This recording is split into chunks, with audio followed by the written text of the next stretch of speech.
परीक्षित महाराज, युधिष्ठिर महाराज और अन्य 4 पांडव जब द्रौपदी जी के साथ हिमालय की ओर चले, तब उन्होंने परीक्षित महाराज को जो है वो राज शासन दे दिया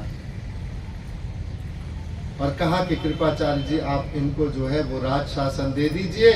और ये जो युधिष्ठिर महाराज का राज शासन था, जिस राज शासन को भगवान श्री कृष्ण के द्वारा 3 बड़े महान राजसूय यज्ञ कर कर जो अद्भुत राज प्राप्त किया था, युधिष्ठिर महाराज का वो राज था जिसमें सारे के सारे ब्रह्मांड के, भारतवर्ष के जितने राजा थे उनके मुकुट जो है वो नतमस्तक होते थे। युधिष्ठिर महाराज के उस साम्राज्य के राज शासन में वो राज शासन परीक्षित महाराज को प्राप्त हुआ था। तो महाराज परीक्षित ने जो है मथुरा मंडल जो है उनका जो राज्यभार है ब्रजराज पद पर घोषित किया। वज्रनाभ जी को, भगवान श्री कृष्ण के पड़पौत्र को, वज्रनाभ जी को ब्रजराज पद पर इस मथुरा नगरी का जो है राजा बनाया। और फिर अपने ही साथ वज्रनाभ जी के साथ ही परीक्षित महाराज जो है उनको राज का सारा जो है संचालन समझाने के लिए इस ब्रज भूमि में जब प्रवेश करते हैं तो देखते हैं कि यहाँ इस ब्रज भूमि में कोई प्रजा नहीं है। वज्रनाभ जी से कहते हैं कि वज्रनाभ जी ये आपका जो है राज शासन का पूरा क्षेत्र है, आप यहाँ बैठकर राज शासन कीजिए। वज्रनाभ जी कहते हैं कि आप बताइए काका मैं राज शासन भी तो करूं, किस पर करूं? अरे राज शासन तो प्रजा पर किया जाता है, यहाँ तो कोई प्रजा मुझे दिख नहीं रही है। तब परीक्षित महाराज कहते हैं ठीक है, मैं आपको सारी व्यवस्था देता हूं और कुछ धनी सेठ देता हूं, राजकोष से आपको बहुत सारा धन देता हूं, आप आइए यहाँ पर राज शासन प्रारंभ कीजिए। परंतु फिर वज्रनाभ जी कहते हैं कि प्रजा तो होनी चाहिए पहले से राज करने के लिए। तब परीक्षित महाराज और वज्रनाभ साथ घूमते हुए दूर एक यमुना पुलीन पर उनको एक छोटी सी कुटिया दिखती है यमुना के तट पर। वहां उस कुटिया में जाकर प्रवेश करते हैं और परीक्षित महाराज को, वज्रनाभ जी को देखकर, वहां एक ऋषि रहते थे, ऋषि शांडिल्य, उन्होंने देखा और कहा परीक्षित महाराज और वज्रनाभ जी को देखकर कि मुझे गर्गा आचार्य कहकर गए थे कि आप आएंगे। तब परीक्षित महाराज कहते हैं कि पहले प्रणाम करते हैं, साधु को जैसे प्रणाम करना चाहिए, अर्घ आदि जो है अर्पण किया अपनी तरफ से, और प्रणाम करने पर और उनके विराजमान बैठ जाने पर, साधु जब आए तो खड़े होना चाहिए पहले और फिर उनके बैठ जाने पर खुद बैठना चाहिए, ये शिष्टाचार कहता है। और जब शांडिल्य ऋषि से पूछते हैं परीक्षित महाराज कि मैंने इस वज्रनाभ जी को यहाँ पर राज से जो ब्रजराज पद पर घोषित किया है, आज ये कहते हैं यहाँ पर कोई प्रजा नहीं है। और तब शांडिल्य ऋषि कहते हैं कि देखिए परीक्षित, यदि आपको इस ब्रज में राज शासन यदि आपको करना है और यदि आपको प्रजा की आवश्यकता है तो मैं आपको एक बात बताता हूँ कि आपको यहाँ राज शासन करने के लिए पहले भगवान श्री कृष्ण की नित्य लीला में प्रवेश करना पड़ेगा। जब आप भगवान श्री कृष्ण की नित्य लीला में प्रवेश करोगे तो आपको इस ब्रज में वो सब गोपियां भी दिखेंगी, वो भगवान के सखा भी दिखेंगे, वो गैया भी दिखेंगी, वो कुंड भी दिखेंगे, वो सरोवर भी दिखेंगे। और तब आपको भगवान श्री कृष्ण की नित्य लीला में प्रवेश प्राप्त होगा, तब आप इस ब्रज पर राज शासन कर सकते हैं। भगवान 2 प्रकार की लीला करते हैं। एक व्यवहारिक लीला करते हैं भगवान, व्यवहारिक लीला है भगवान की सृष्टि लीला। ये भगवान में जब काम का उदय होता है, जब सृष्टि को बढ़ाने का कार्य करना होता है, तब भगवान जो है व्यवहारिक लीला के रूप में सृष्टि की लीला करते हैं। एक भगवान श्री कृष्ण की नित्य लीला है और ये नित्य लीला जो है ये सदैव ही भगवान श्री कृष्ण की रास के रूप में सदा ब्रज में होती ही रहती है। अरे नित्य लीला यदि नित्य ना हो तो नित्य शब्द अपने आप में निरर्थक हो जाएगा। फिर नित्य शब्द का कोई अर्थ नहीं रह जाएगा यदि वो नित्य लीला ना हो तो नित्य लीला अपने आप में इस ब्रज क्षेत्र में भगवान श्री कृष्ण की रास लीला सदा ही होती रहती है। इस नित्य लीला में वो भावुक भक्त भगवान श्री कृष्ण के जो प्रवेश पाते हैं वो इन लीलाओं को देख पाते हैं, अन्यथा ये सरलता से प्राप्त नहीं होती है और इस ब्रज क्षेत्र में वो सदा होती रहती है। और ये ब्रज की भूमि, अरे इसमें तो आचार्य कई कहते हैं कि भगवान इस ब्रज भूमि में मानव मात्र की तो क्या बात करें, यदि कोई पशु पक्षी भी यदि प्रवेश कर जाए तो सच्चिदानंद घन को प्राप्त होता है। सच्चिदानंद घन को प्राप्त होता है। मैं बहुत सारी बातें बोलूंगा, आप तालियां बजाते थक जाएंगे तो आप श्रवण कीजिए बस। हरे कृष्णा। तो नित्य लीला में प्रवेश कौन कर सकता है? तो कहा, शांडिल्य ऋषि ने जब कहा कि आपको नित्य लीला में प्रवेश करना होगा, तब परीक्षित महाराज वज्रनाभ कहते हैं कि हमको नित्य लीला में कौन प्रवेश करा सकता है? ऋषि शांडिल्य कहते हैं इस समय इस धराधाम पर एकमात्र उद्धव ऐसे हैं जो आपको भगवान श्री कृष्ण की उस नित्य लीला में प्रवेश करा सकते हैं। अरे बद्रिका आश्रम में एक और से तो भगवान ने अपने चरण पादुका देकर उद्धव जी को भेजा है। बद्रिका आश्रम जहाँ अपनी भक्ति का प्रचार और प्रसार करते हैं और जो भक्त भगवान के वहां बद्रिका आश्रम जाते हैं उनको उद्धव सदा कथा सुनाते हैं। लेकिन दूसरे रूप में उद्धव इस गुलम लता के रूप में ये ब्रज के कुसुम सरोवर और उद्धव कुंड के मध्य में जो जंगल है, आचार्य तो कहीं कहते हैं यहाँ तो प्रत्येक लता ही प्रत्येक पत्ता ही अपने आप में उद्धव है। तो सदा ही उद्धव जो है गुलम लता के रूप में यहाँ सदा बैठे रहते हैं, इस ब्रज में ही रहते हैं। एक ओर से उनका शरीर तो वहां चला गया है बद्रिका आश्रम में, परंतु हृदय जो है वो उद्धव जी का यही ब्रज में है। उन्होंने कभी इस उद्धव जी का हृदय जो है वो ब्रज से बाहर कभी गया नहीं है। एकमात्र आपको उद्धव है जो इस कथा नित्य कथा के माध्यम से भगवान की कथा के माध्यम से परम भागवत है, इस भागवत की कथा के माध्यम से वो आपको नित्य लीला में प्रवेश करा सकते हैं। मात्र एक उद्धव ऐसे हैं इस समय धराधाम पर। तो कहा उद्धव मिलेंगे कहाँ हमको, कैसे मिलेंगे हमको उद्धव? कहा उद्धव को मिलने के लिए आपको अधिक प्रयास नहीं करना है। अरे जाइए उद्धव कुंड के पास, सिर्फ भगवान श्री कृष्ण का हरे कृष्णा कृष्णा कृष्णा हरे हरे, हरे राम राम राम हरे हरे हृदय से आप सिर्फ कीर्तन कीजिए, उद्धव स्वयं प्रकट हो जाएंगे।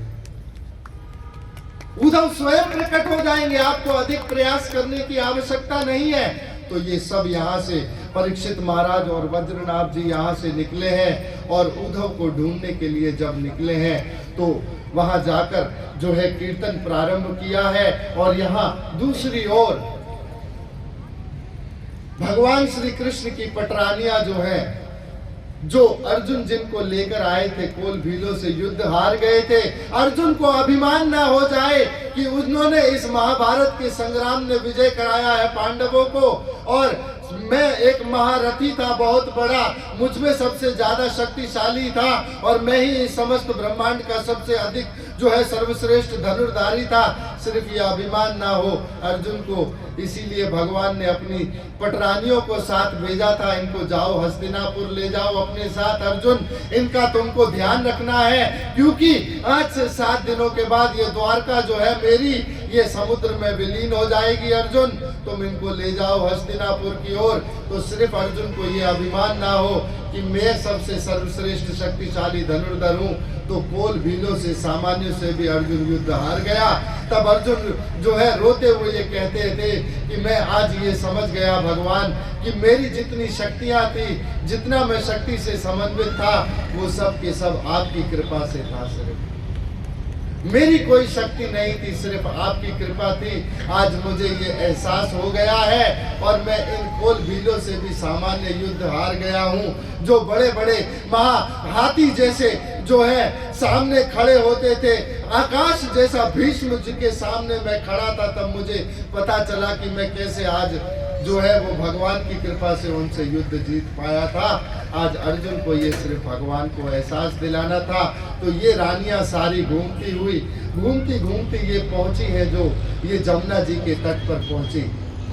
कालिंदी को देखा इन्होंने। कालिंदी भगवान की अष्ट पटरानियों में एक पटरानी है। चौथा विवाह भगवान ने कालिंदी से किया है। आज कालिंदी को देखकर ये पटरानियां सारी कहती हैं, अरे बहन कालिंदी, अरे हमने तो भगवान श्री कृष्ण के विरह में उनके जाने के बाद द्वारका में अश्रु बहाकर कुंड भर दिए हैं। अरे आप कैसे सदा प्रसन्न चित्त रहती हैं और सदा कलकल करती, हंसती हुई, मुस्कुराती हुई बहती रहती है कि आपको भगवान श्री कृष्ण के जाने का विरह नहीं होता है? कभी आपको भगवान श्री कृष्ण की याद नहीं सताती है कभी? क्यों आप सदा मुस्कुराती रहती हैं? जमुना जी कहती हैं, बहनों, मैंने भगवान श्री कृष्ण की कृपा से राधा रानी का कैंकर्य स्वीकार किया है और इस कैंकर्य की स्वीकृति से मुझे उस नित्य लीला में प्रवेश मिला है। अब मैं उस नित्य लीला में सदा ही भगवान के साथ नित्य विहार में रहती हूँ और उस नित्य लीला में सदा भगवान के उस रास विहार का आनंद लेती हूँ। तो मुझे तो भगवान का विरह होता ही नहीं है। मैंने तो राधा रानी का कैंकर्य स्वीकार कर लिया है। कैंकर्य का अर्थ होता है पूर्ण शरणागति, कि अब जैसा आप कहें वैसा करेंगे।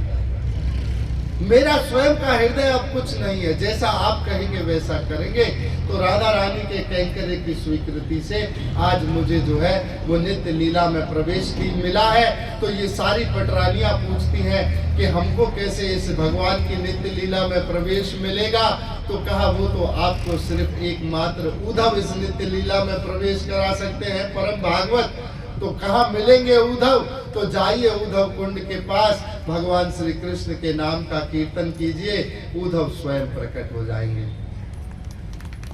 तो परीक्षित महाराज एक तरफ से निकले हैं, दूसरी तरफ से ये पटरानियां आई हैं, सब एक स्थान पर एकत्रित हुए हैं। सब ने मिलकर भगवान के नाम का कीर्तन किया है, जोर जोर से कीर्तन किया है। तब तो वहां उद्धव प्रकट हो गए और उद्धव भगवान श्री कृष्ण के स्वरूप बिल्कुल उद्धव जी का भगवान श्री कृष्ण जैसा है। सावले सलोने हैं, घुंघराले बाल है उद्धव जी के और पीतांबर धारण करते हैं उद्धव जी। तो पूर्ण जो रूप है वो उद्धव जी का भगवान श्री कृष्ण जैसा है।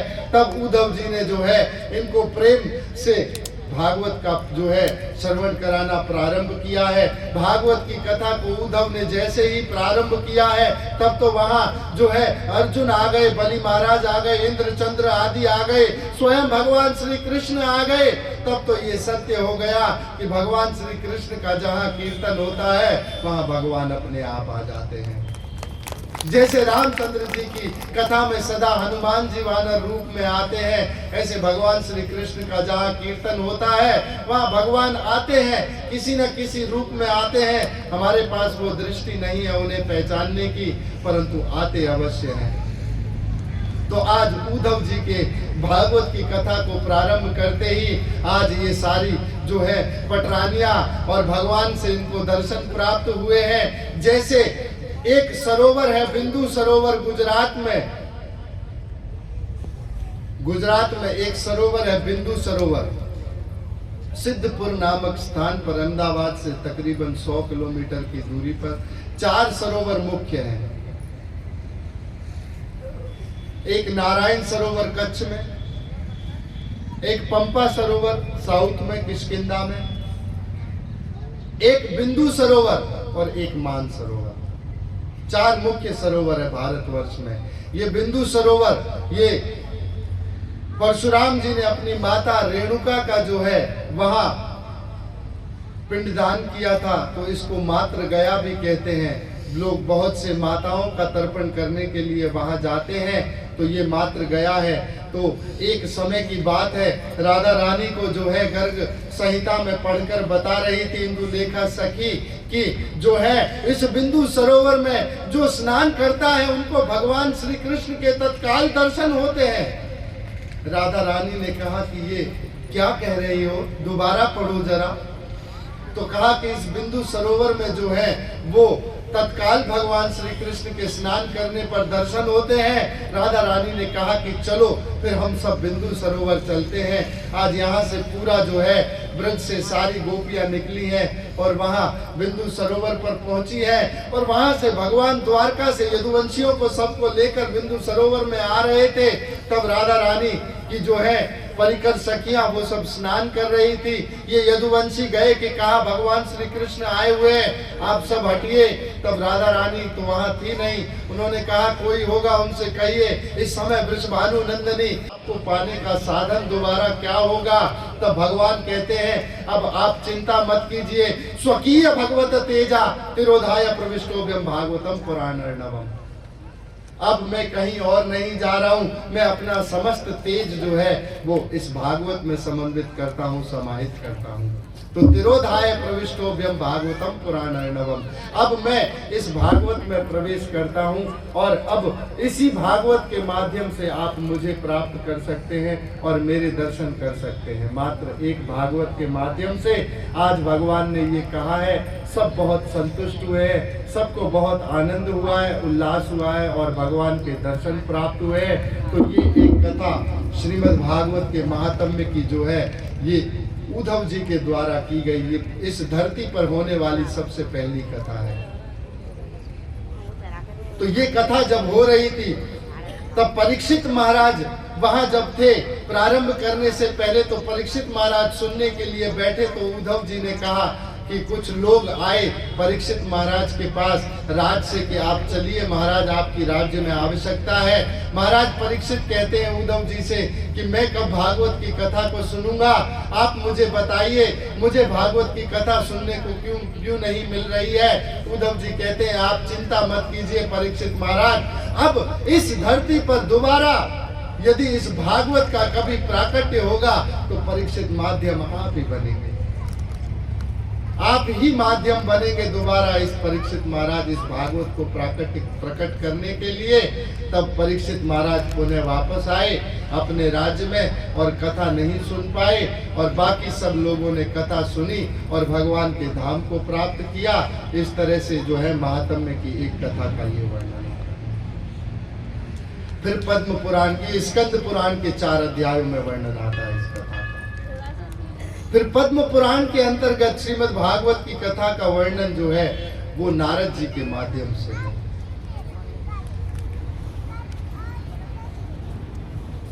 जब नारद जी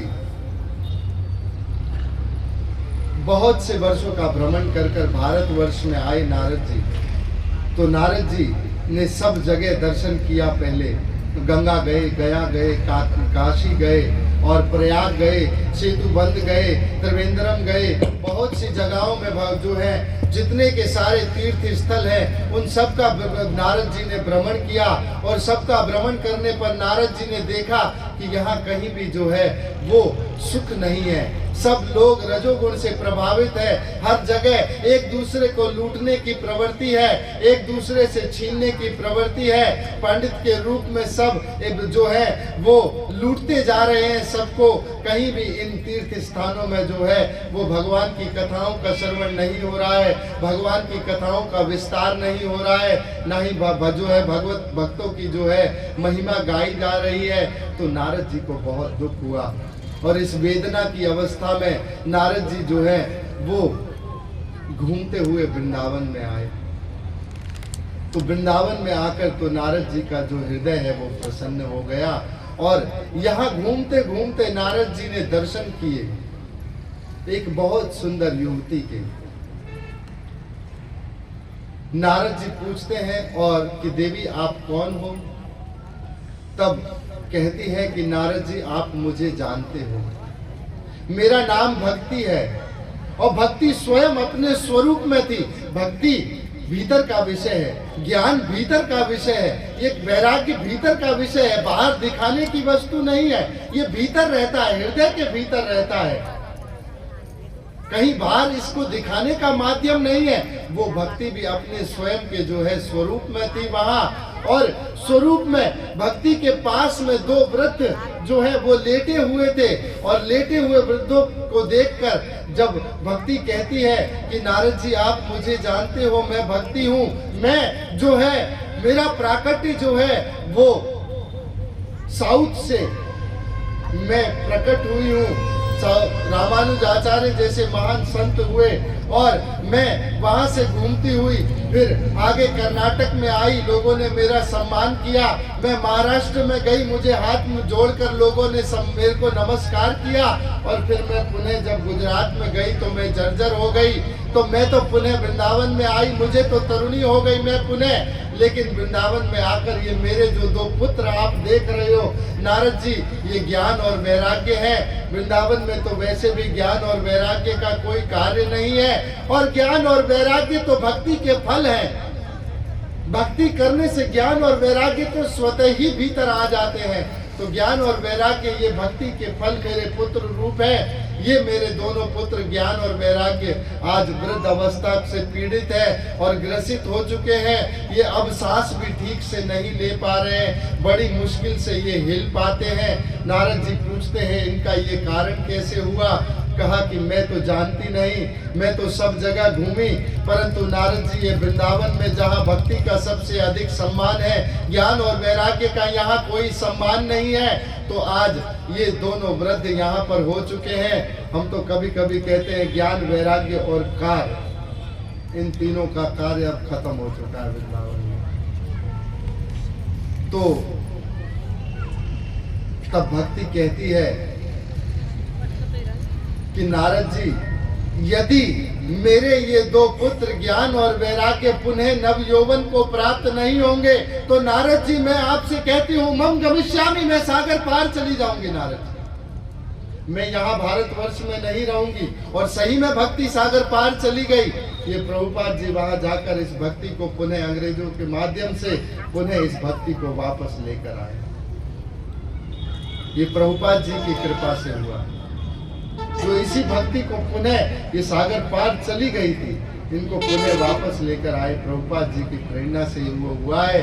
आज नारद जी कहते हैं कि भक्ति, यदि मैं भगवान नारायण का परम दास नहीं हूं तो मैं आपको ये वचन देता हूं कि मैं आपके दोनों पुत्रों को जो है वो पुनः नवयौवन को प्राप्त कराऊंगा। परंतु फिर नारद जी कहते हैं भक्ति, आपके ये दो पुत्र ऐसे वृद्ध हुए कैसे? अरे भक्ति, आपको तो भगवान ने मुक्ति दासी के रूप में दे दी है, और आप जिसके हृदय में चाहे वो लोग से गोविंद को लाकर विराजमान कर सकती हैं।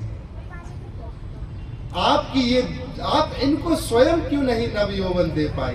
तब भक्ति कहती है मैंने बहुत प्रयास किया, परंतु ये यहाँ बिल्कुल हिल नहीं रहे।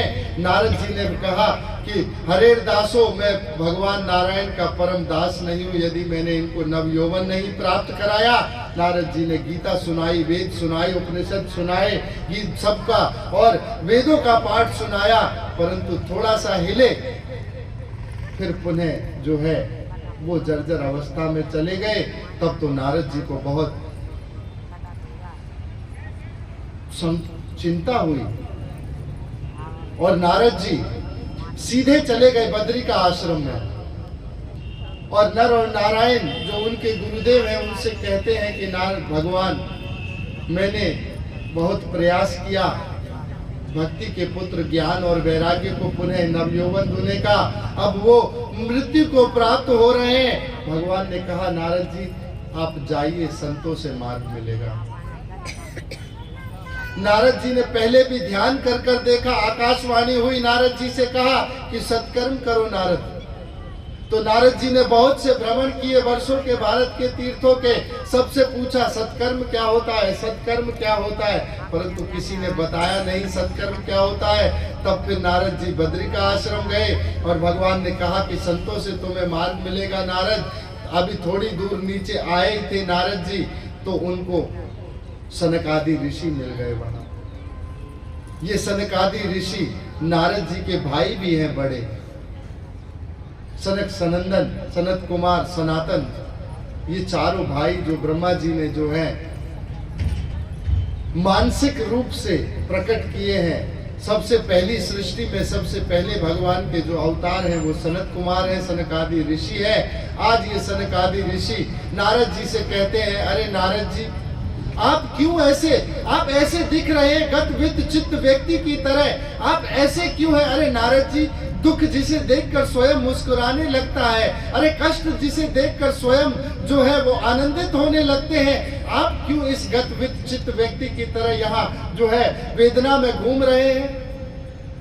नारद जी कहते हैं कि आपको मैं क्या बताऊं सनकादि ऋषियों, मेरे इस दुख का कारण है, मैं वृंदावन में भक्ति से मिला, वो तो तरुणी थी, परंतु उनके पुत्र ज्ञान और वैराग्य दोनों दुखी थे और वृद्धा अवस्था को प्राप्त हो चुके थे, और मैं उनको वचन देकर आया हूं कि आपको तो जो है वो नवयौवन को प्राप्त कराऊंगा, पर और मुझे भक्ति ने कहा है मैं ऐसा नहीं कर पाया तो वो जो सागर पार चली जाएंगी।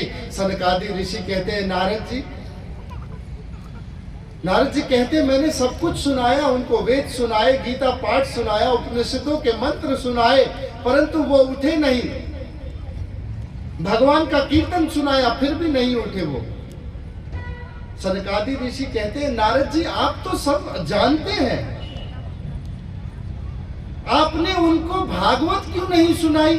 अरे आपको तो स्वयं ब्रह्मा जी ने चतुर्श्लोकी रूप में भागवत दी है, और आपने तो स्वयं इसी भागवत को आप कैसे भूल गए?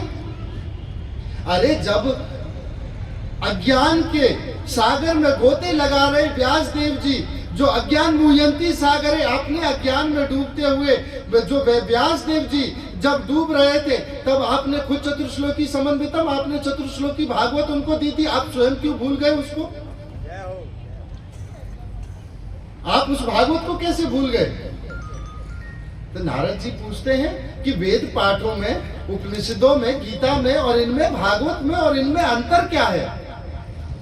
सनकादि ऋषि कहते हैं जैसे दूध में घी होता है, परंतु उसको प्रयास कर कर पहले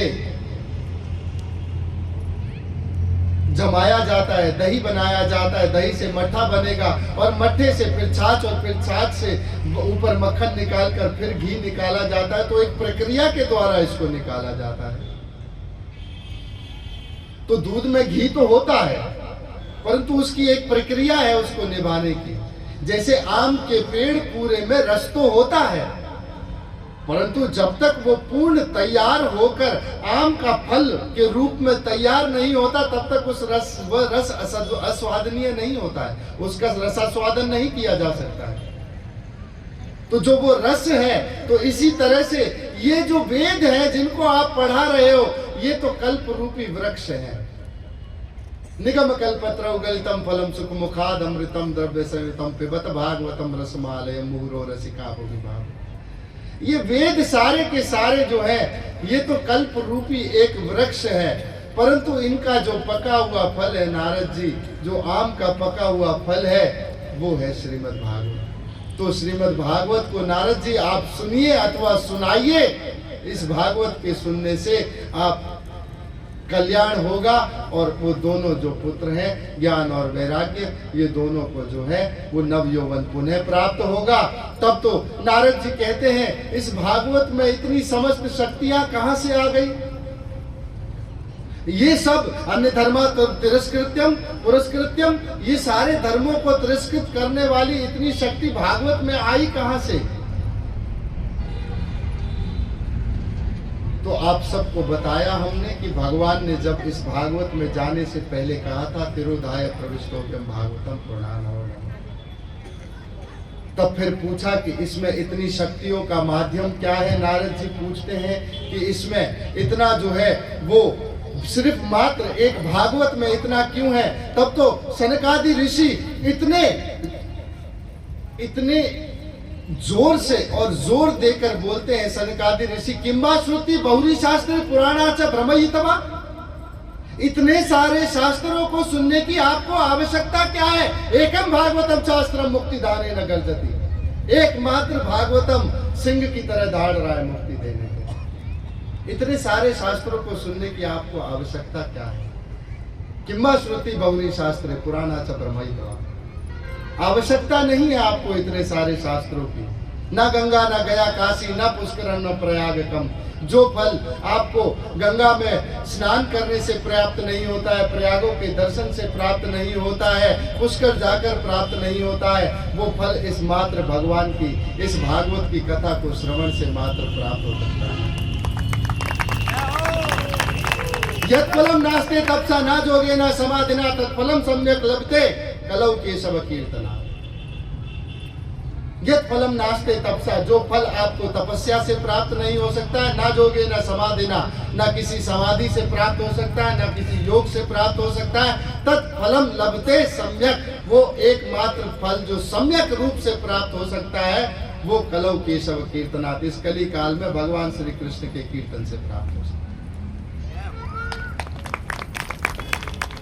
मात्र एक भगवान श्री कृष्ण के कीर्तन से प्राप्त। स्वर्गे सत्य न कैलाशे वैकुंठे नास्ति अयम रसा।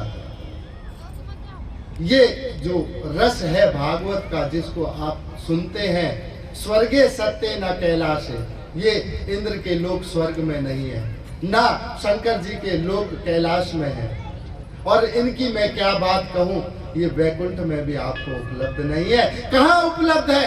भूवि, अरे पृथ्वी वालों भाग्यशालियों, आपको ये रस यही इसी धरती पर यही उपलब्ध है, ये कहीं और उपलब्ध नहीं है आपको ये रस, ये यही जो है उपलब्ध है आपको रस। तब सनकादि ऋषियों से नारद जी कहते हैं तो फिर आप ही सुनाइए बड़े भाइयों। तो कहा ठीक है आप आयोजन कीजिए नारद जी। कहा नारद जी, फिर नारद जी कहते हैं ठीक है, नारद जी तो सबके कल्याण का सोचते हैं। नारद जी कहते हैं ठीक है, थोड़ा और नीचे उतर कर आते हैं। हरिद्वार के आनंद घाट पर सप्तऋषि आश्रम पर चलकर इस कथा का आयोजन हुआ है। इस कथा को प्रारंभ करके अभी मंगलाचरण ही प्रारंभ नहीं हुआ है इस कथा का, और जो ज्ञान और वैराग्य है वो दोनों नवयौवन को प्राप्त होने लगे और नवयुवत हो गए। भक्ति जो है वो तरुणी अवस्था में नृत्य करने लगी और वहां अर्जुन वाद्य मंत्र आदि बजा रहे हैं। उस कथा में ऐसी अद्भुत कथा वहां प्रारंभ हुई है, और तब तो भक्ति जो है वो वहां आकर सामने, सबके सामने आकर बैठ गई। तब भक्ति पूछती है सनकादि ऋषियों से कि पहले तो सनकादि ऋषि पूछते हैं आप कौन है देवी? तो कहा मैं भक्ति हूँ। भक्ति कहती है आप मुझे बताइए कि मेरा बैठने का स्थान कहाँ है? तब सनकादि ऋषि कहते हैं अरे ये जो भगवान श्री कृष्ण की कथाओं को गाते रहते हैं सदा, इनके आप हृदय में विराजमान हो जाइए, आप इनके हृदय में विराजमान हो जाइए। भक्ति, आज भक्ति हृदय में विराजमान हुई है, और जो है ज्ञान और वैराग्य को पुनः जो नवयौवन प्राप्त हुआ है, तो इसका मतलब है इस भागवत में ज्ञान और वैराग्य भी परिपूर्ण है, ज्ञान भी है और वैराग्य भी है। तो इस तरह से ये श्रीमद् भागवत की महात्म्य की दूसरी कथा है। इसीलिए श्रोता बनना मुख्य है कि श्रोता कितना अच्छा होना चाहिए। श्रीमद् भागवत के 4 प्रकार के मुख्य श्रोता होते हैं। मुख्य अर्थात अच्छे श्रोता,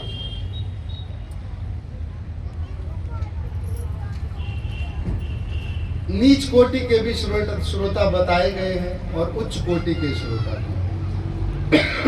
तो एक श्रीमद् भागवत के श्रोता होते हैं, आप सब पुराने लोग हैं, वरिष्ठ बैठे हुए हैं, आप सब जानते हैं चातक नाम का पक्षी होता है, छोटा सा होता है, पीहू भी कहते हैं हम उसको। उसकी विशेषता ये होती है उस पक्षी की कि स्वाति नक्षत्र में होने वाली पहली बारिश का ही सिर्फ वो जल पीता है, उसके अतिरिक्त कोई भी जल दे दो उसको नहीं पिएगा, चाहे गंगा का ही जल दे दो। सिर्फ स्वाति नक्षत्र में होने वाली पहली बारिश का जल पीता, प्यासा भी मर जाएगा तो भी जल नहीं पिएगा। ये ऐसे लोग होते हैं, ऐसे श्रोता होते हैं जो इस श्रीमद् भागवत की कथा में जो भगवान श्री कृष्ण के रस से संबंधित सिर्फ कथा है, सिर्फ वही श्रवण करते हैं, सिर्फ रस भगवान श्री कृष्ण की कथाओं। दूसरे श्रोता होते हैं, इनको कहते हैं हंस श्रोता। हंस श्रोता कैसे होते हैं? हंस की क्या विशेषता होती है? हंस को दूध अगर दे दिया जाए, या हमारे बैठे हुए हैं दूध देने वाले हमारे यादव जी, तो दूध में पानी तो मिलता ही है थोड़ा। वैसे भी पानी होता ही है ना दूध में, बिना पानी के दूध कैसे बनेगा? तो हंस की विशेषता होती है कि वो दूध पी जाएगा पूरा का पूरा, पानी छोड़ देगा। तो दूध और नीर को अलग अलग कर देता है हंस। तो ये वो श्रोता होते हैं जो संसारिक सारे विषय भागवत की कथाओं से बाहर निकाल कर फेंक देते हैं और सिर्फ भागवत की कथा से संबंधित जो विषय है उनके विषय में सुनते हैं। एक श्रीमद् भागवत के श्रोता होते हैं, वो शुक रूप में होते हैं। इस श्रीमद् भागवत की कथा को सुनते हैं और सुनकर आगे जाकर दूसरों को तोते के रूप में सदा सुनाते हैं। सिर्फ भगवान श्री कृष्ण की कथाओं को सुनते हैं और फिर आगे सुनाते रहते हैं। एक श्रोता होते हैं मत्स्य रूप के, मछली के जैसे श्रोता होते हैं। ये श्रोता कैसे होते हैं? जैसे मछली बिना जल के मर जाएगी, ऐसे ही ये सदा ही इस भागवत में स्वयं को भागवत की कथा में डुबाए रखते हैं। तो सदा इसी भागवत का श्रवण करते रहते हैं और यदि इनको भागवत की कथा से बाहर ले जाओ तो जैसे इनके प्राण ही निकल गए ऐसे। फिर नीच कोटि के श्रोता भी बताए गए हैं। एक श्रोता होते हैं जो सुनते हैं, एक श्रोता होते हैं कि वक्ता क्या बोल रहा है, कैसा बोल रहा है, क्या पहन कर आया है, इसके ऊपर आकलन करते हैं। और एक तो सोता होते हैं, वो सो जाते हैं। तो ये कुछ नीच कोटि के श्रोताओं का वर्णन है। एक बार एक कथावाचक बहुत सी कथाएं की उसने, और कथाएं बहुत सारी कर ली, परंतु जब समय समाप्त हुआ तो ऊपर पहुंचा वैकुंठ के गेट पर, 6 दरवाजे पार कर लिए। 7वें दरवाजे पर जो है खड़े हुए द्वारपालों ने रोका और कहा कि आप अंदर नहीं जा सकते। तो कहा मैंने आजीवन भागवत की कथा की है, लोगों को भगवान की कथाएं सुनाई है मैंने सदा, मैं क्यों नहीं भीतर जा सकता? कहा देखते हैं, चिट्ठी देखते हैं, चित्रगुप्त के द्वारा आई हुई। कहते हैं नहीं, लिखा हुआ है आप जा नहीं सकते। ये तो अन्याय है, मैं नहीं जा सकता हूं। आजीवन मैंने भागवत की कथा किया है, तब भी मैं वैकुंठ में प्रवेश का अधिकारी नहीं हूं। बैठ गया वहीं पर। इतनी देर में एक और व्यक्ति आया, ढीले ढाले से कपड़े पहने हुए, पैंट शर्ट पहने हुए, बाल बिखरे हुए, और सीधा गया वैकुंठ के दरवाजे खुले उसके लिए और सीधा वैकुंठ में प्रवेश कर गया। ये तो खड़ा हुआ और जोर से चिल्लाया अन्याय है, ये तो साफ साफ मेरे सामने दिख रहा है अन्याय है। ये जो सामने दिख रहा है ये ऐसा सामान्य से दिखने वाला इस वैकुंठ में जाने का अधिकारी हो सकता है? मैंने आजीवन भागवत की कथा की है, मैं वैकुंठ में जाने का अधिकारी नहीं हूं। ऐसा क्या हम दोनों में जो है एक दूसरे में भेद है? आप जरा हमको बताइए। कहा ठीक है देख लेते हैं। तो देखा गया और बोला कि ये मध्य प्रदेश रोडवेज का ड्राइवर था। ये जब बस चलाता था तो इतनी रफ बस चलाता था कि बैठे हुए जितने यात्री होते थे हे राम हरे कृष्णा हरे राम कर कर बिताते थे। अरे महाराज तेरी कथा में तो सब सोने आते। तो आपसे बहुत ज्यादा लोगों को इसने भगवान का नाम जपवाया है और बड़े हृदय से जपवाया है। तो हमारे लिए भी कभी वैकुंठ का ऐसा बात हो तो आप सोइएगा नहीं तो हमारे लिए भी दरवाजा बंद हो जाएगा।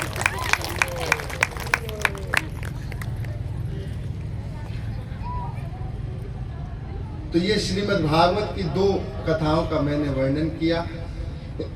एक श्रीमद् भागवत की कथा इसी पद्म पुराण के अंतर्गत 6 अध्यायों के अंतर्गत आती है। जो कथा आप सबने सुनी है गोकर्ण और धुंधकारी। तुंगभद्रा नदी के किनारे तुंगभद्रा, इसका मतलब एक है, ये जो शरीर है हमारा, इसमें हमारा भद्र, भद्र का अर्थ होता है कल्याण। तुंगभद्रा नदी यानी हमारा शरीर जो हमको कल्याण करा सकता है, इसी शरीर से हम कल्याण कर सकते हैं।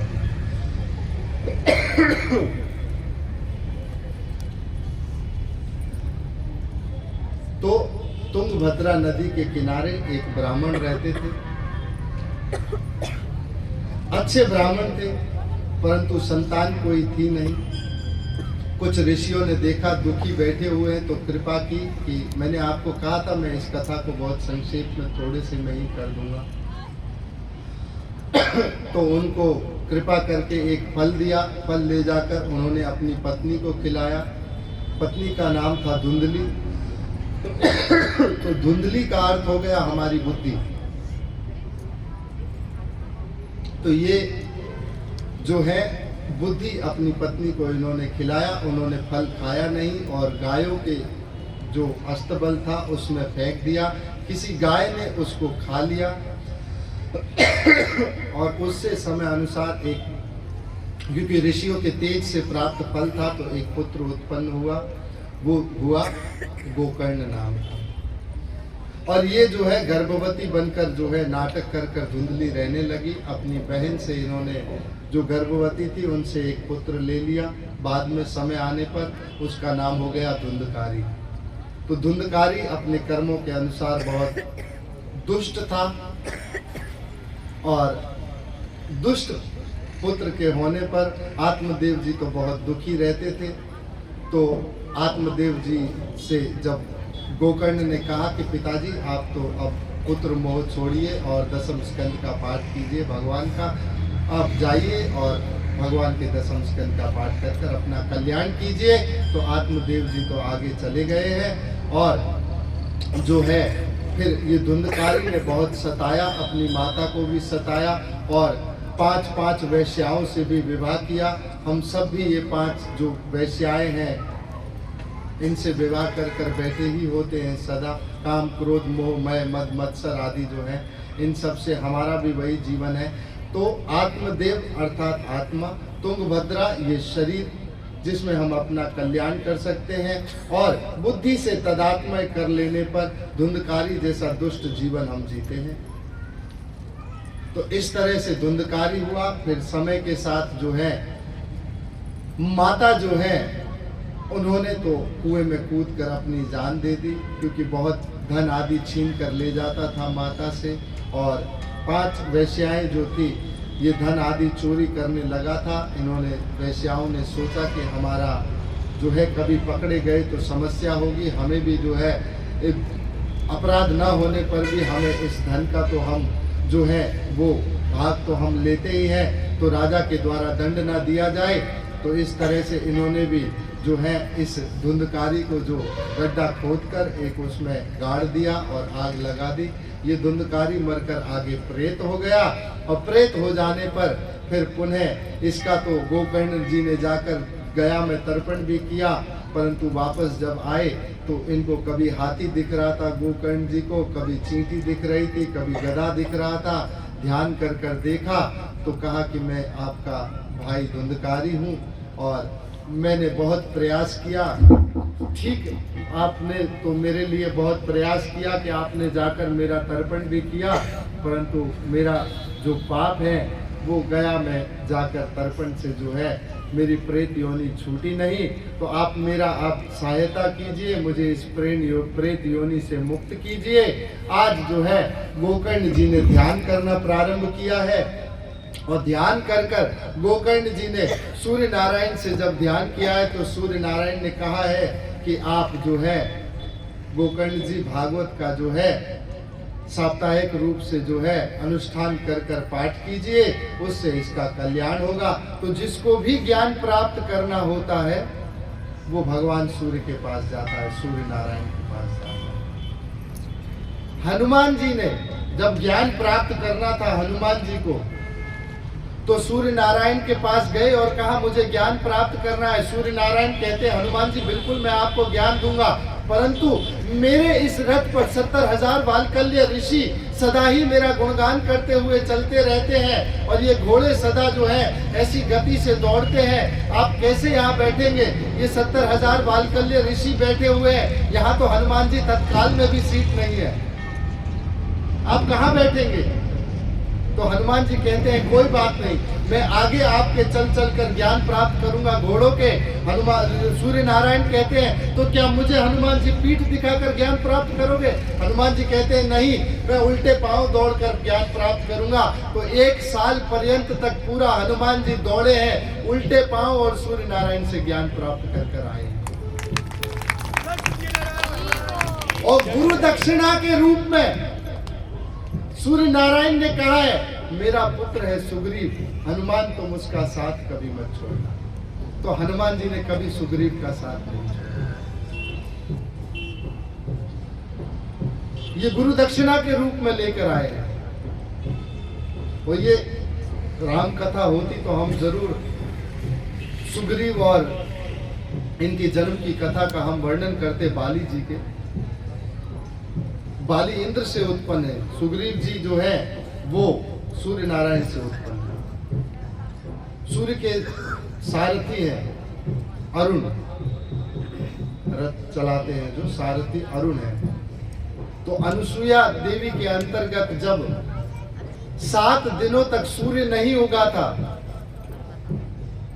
पतिव्रता स्त्री के लिए अनुसुईया जी ने 7 दिनों तक सूर्य को रोक दिया था, सूर्य उगा नहीं था। तब उस समय पे सूर्य नारायण के सारथी अरुण चले गए पहले इंद्रलोक में, सुंदर स्त्री का अप्सरा का वेश बनाकर गए। तब तो इंद्र ने देखा, वो तो अप्सराओं से वैसे ही मोहित रहते हैं, उन्होंने देखा अरुण बहुत सुंदर है, उनसे पुत्र उत्पन्न हुआ बाली। ये पुणे गए सूर्य नारायण के पास, कहा मैं तो वहां गया था, मैं इस तरह से पुत्र उत्पन्न हो गया बाली मेरे। सूर्य नारायण ने कहा तो बताइए जरा एक बार कैसा वेश बनाया था आपने? इन्होंने फिर पुणे स्त्री का वेश बनाया, अब तो सूर्य नारायण मोहित हो गए, तो पुत्र हो गया सुग्रीव। ये सुग्रीव और बाली के जन्म की कथा है। तो सूर्य नारायण से हर किसी को ज्ञान प्राप्त करने के लिए जाना होगा। तो ये गोकर्ण जी ने जब सूर्य नारायण से ज्ञान प्राप्त किया और पुनः वापस आए और 7 पहले बांस के डंडे लगाए और फिर 7 भागवत का पाठ प्रारंभ किया। पहले दिन पहला डंडा गिरा, दूसरे दिन दूसरा, इसी तरह जो है क्रम के अनुसार 7 डंडे समाप्त हुए और फिर प्रेत योनि से सीधा दिव्य रूप में, देव रूप में वहां जो है धुंधकारी बाहर आया और धुंधकारी बाहर आकर प्रणाम करता है। वैकुंठ से विमान आया नीचे, धुंधकारी को ले जाने लगा। गोकर्ण ने कहा रुको, भागवत की कथा तो सबने सुनी है, परंतु विमान सिर्फ धुंधकारी के लिए ही क्यों आया? कहा कि धुंधकारी ने जो है वो बहुत चित्त जो अपना है वो पूरा भागवत में लगाकर उसको सुनी है और दूसरे लोगों ने तन्मयता के साथ इस भागवत को सुना नहीं है। तो गोकर्ण जी ने पुनः दोबारा भागवत का आयोजन किया है और फिर सभी सुनने वालों को वैकुंठ गमन किया है।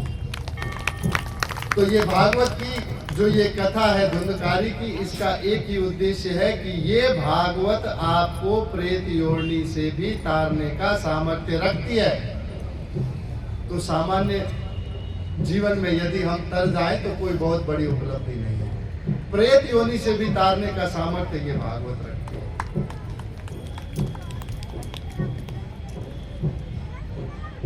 तो ये तीसरी कथा हमने आपको बताई महात्म्य की। चौथी कथा श्रीमद् भागवत की नैमिषारण्य में हो रही है। सुनाने वाले कौन है? सूत गोस्वामी, उग्र शर्वा सूता, रोमहर्षण सूता जी के पुत्र। तो जब 88,000 शौनक आदि ऋषियों ने कलयुग में प्रवृत्ति मार्ग में न जाने के उद्देश्य से उन्होंने ये सोचा कि हमें प्रवृत्ति मार्ग में नहीं जाना है, हम जाकर कहीं 1000 वर्ष तक चलने वाला एक यज्ञ करेंगे जिससे कलयुग का जो है वो दोषों से थोड़ा सा वो कम हो सके। कलयुग जो सबके ऊपर भारी हो रहा है वो थोड़ा सा उसका भार कम किया जा सके, तो इस उद्देश्य से उन्होंने इस यज्ञ को प्रारंभ करना 1000 वर्ष तक उद्देश्य कर प्रारंभ किया। शौनक आदि ऋषियों ने एकत्रित होते होते 88,000 ऋषि हो गए, और ये ऋषि जो है पहले चले गए प्रयागराज में, भारद्वाज ऋषि के आश्रम पर गए, वहां जाकर इस यज्ञ का अनुष्ठान करना प्रारंभ किया। फिर तो पहले तो यज्ञ करने लगे, परंतु फिर समय आया, कुंभ मेले का समय लगा, यज्ञ में बाधा उत्पन्न होने लगी, लोग भीड़ होने लगी बहुत। तो कहा कि आप, भारद्वाज मुनि से कहा कि आप हमारी कोई सहायता कीजिए। भारद्वाज मुनि कहते हैं यहाँ के तो जो है आदि देव है वो तो त्रिवेणी माधव है, तीनों नदियां पटरानियों के रूप में इनके श्री चरणों में बहती रहती है, आप त्रिवेणी माधव से जाकर प्रार्थना कीजिए। इन्होंने जाकर त्रिवेणी माधव से प्रार्थना की है, और प्रार्थना करने पर माधव कहते हैं कि मैं आपको एक चक्र देता हूँ, मेरा ये चक्र जहाँ जहाँ जाएगा आप इसके पीछे चलिए, जहाँ ये चक्र रुककर धरती में चला जाए आप वहाँ पर रुककर एक स्थान पर रहकर वहाँ अपना अनुष्ठान ये संपन्न कीजिएगा। चक्र आगे आगे चला है, ऋषि पीछे पीछे चले हैं। नैमिषारण्य जो है जगह लखनऊ के पास में जाकर, नैमिषारण्य जो जगह है वहाँ जाकर गोमती नदी के तट पर ये जो चक्र है ये नीचे धरती में रुका है, और फिर सीधा पाताल में आगे की ओर चला गया है। चक्र तीर्थ नामक यहाँ पर स्थान हो गया है, और चक्र तीर्थ नामक इस स्थान पर बैठकर इन्होंने यज्ञ का अनुष्ठान करना प्रारंभ किया। और यज्ञ करने लगे तो यज्ञ का एक नियम होता है कि यज्ञ जब किया जाता है तो सुबह के समय यज्ञ किया जाता है, शाम के समय जो है पुराण आदि की कथा की जाती है कि शाम को लोग बैठकर बेकार की व्यर्थ की वार्ता ना करें, तो पुराण की कथा की जाती है। ये यज्ञ का सांगोपांग अंग है पुराण की कथा। तो यज्ञ किया गया, तो सांगोपांग अंग जो कथा है पुराण की करने के लिए उस समय जो है सूत गोस्वामी वहां पर आते हैं, और सूत गोस्वामी से आकर ये शौनक आदि ऋषि कहते हैं प्रणाम कर कि आपने बहुत से गुरुओं का सानिध्य प्राप्त किया है, गुरु शिष्य से स्निग्धस्य, आपने बहुत से शिष्यों का सानिध्य प्राप्त किया है और गुरुओं का सानिध्य प्राप्त किया है। कृपा करके आप हमको कुछ ऐसा बताएं जिससे हमारा कल्याण हो सके।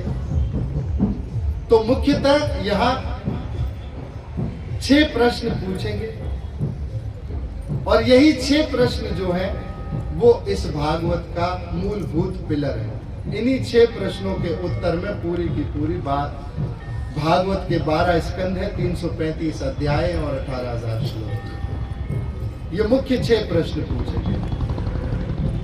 तो शौनक आदि ऋषियों से सनक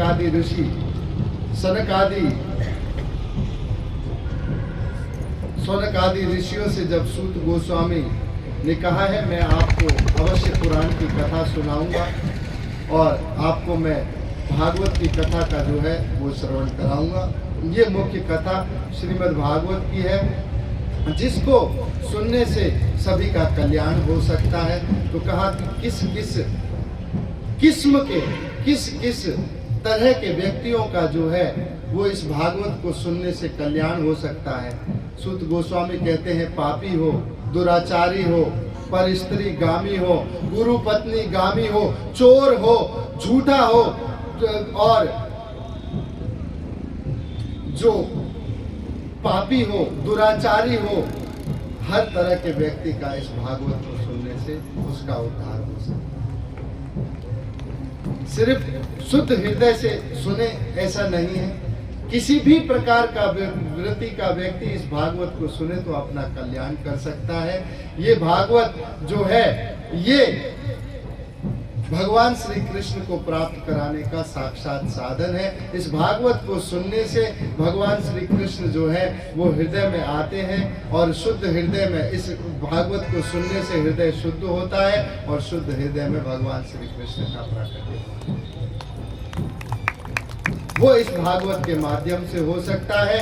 तब शौनक आदि ऋषियों से इन्होंने पूछा है, शौनक आदि ऋषियों ने पूछा है, 6 प्रश्न मुख्य रूप से पूछे हैं कि सब लोगों का सब समय, क्योंकि पुराण बहुत है, शास्त्र बहुत है, मतांतर बहुत है, सब लोगों का एक ही जो है एकांतिक श्रेय है वो क्या है? तो सूत गोस्वामी कहते हैं सबै पुंसा परोधर्मा यतोर भक्ति अधोक्षजय, कि एकमात्र भगवान श्री कृष्ण की जो है अधोक्षजय, भगवान की इंद्रियों से परे भगवान की भक्ति जो है वो एकमात्र एकांतिक श्रेय है। और वो भक्ति भी अप्रतिहता, वो प्रति बिल्कुल किसी भी कोई भी उसमें मिलावट नहीं होनी चाहिए, ऐसी भक्ति होनी चाहिए, उससे भगवान श्री कृष्ण की प्राप्ति हो सकती है। फिर पूछा है कि हर तरह के लोग हैं, संप्रदाय बहुत है, तो हम लोगों को क्या एकमात्र साधन है जो अपना लेना चाहिए? तो वो साधन क्या होना चाहिए? तो कहा है वासुदेव भक्ति, एकमात्र भगवान श्री कृष्ण वासुदेव की भक्ति ही सभी जो है शास्त्रों का मूलभूत सार है, वो एकमात्र आपको कर लेनी चाहिए। और फिर पूछा है भगवान श्री कृष्ण और बलराम ने कैसे देवकी और वसुदेव के यहाँ पर उनका प्राकट्य हुआ, तो ये तीसरा प्रश्न पूछा है जिसका उत्तर तो 10वें स्कंद में विस्तार से होगा। और फिर पूछा है कि भगवान श्री कृष्ण और बलराम ने इस धराधाम पर अवतार लेकर क्या क्या किया, उनकी भी सारी लीलाओं का वर्णन 10वें स्कंद में होगा विस्तार से, जो 5वें दिन आएगा। फिर पूछा कि भगवान श्री कृष्ण ने अवतार, भगवान श्री कृष्ण और बलराम ने लिया, परंतु उसके अतिरिक्त भी भगवान के और कोई अवतार हैं जो उन्होंने लिए, तो भगवान के पूरे 24 अवतारों का वर्णन है कि भगवान ने पहला अवतार सनक आदि ऋषियों का लिया, उनको ज्ञान देने के लिए भगवान का एक अवतार हंस का अवतार हुआ। फिर भगवान का एक अवतार जो है आगे तीसरे स्कंद में आता है, भगवान का एक अवतार वराह ने अवतार लिया। फिर कपिल मुनि के अवतार का वर्णन है। फिर इसी तरह से आगे भगवान के एक अवतार पृथु का वर्णन है। फिर भगवान के एक अवतार यज्ञ का वर्णन है। इसी तरह से नरसिंह भगवान के अवतार का वर्णन है, वामन भगवान के अवतार का वर्णन है, भगवान कृष्ण का, राम का, इस तरह से 24 अवतारों का पूरा वर्णन है जो विस्तार से आता है प्रथम स्कंद में। तो ये 24 अवतार भगवान के बताए, ये लिए भगवान ने। और फिर छठा प्रश्न पूछा है कि जब भगवान श्री कृष्ण इस धराधाम से चले गए तो धर्म कम शरणम गतः, इस धर्म ने किसकी शरण ली? तो हमने आपको बताया कि धर्म ने जो है वो इस भागवत की शरण ली। तिरोधाय प्रविष्टोभ्यम भागवतम पुराण, इस धर्म ने जो है वो भागवत की शरण ली है। तो ये सौनक आदि ऋषियों से सूत गोस्वामी का संवाद है। तो अब श्रीमद् भागवत को हम प्रारंभ करेंगे। जो श्रीमद् भागवतम, तो पहले एक बार और पूछा था सौनक आदि ऋषियों ने कि ये भागवत कब, कहाँ और किसकी प्रेरणा से प्रकट हुई है। और सुखदेव गोस्वामी जो वृत्त चूड़ामणि है, मुनेन्द्र है, जो एक स्थान पर गोधोवन से भी अधिक 7 मिनट से अधिक समय तक ठहरते नहीं है, उन्होंने कैसे बैठकर 18,000 श्लोकों का पाठ कर लिया। और परीक्षित महाराज एक क्षत्र राजा सप्तद्वीपति पृथ्वी के थे, उन्होंने कैसे सब कुछ त्याग कर राजपाट का, अन्न और जल का भी त्याग कर गंगा जी के तट पर जाकर अन्न और जल का त्याग कर अनशन कर बैठ गए। फिर इनके उत्तर में पूरा विस्तार से वर्णन प्रथम स्कंद में आता है। तो आइए अब हम श्रीमद् भागवत को प्रारंभ करते हैं।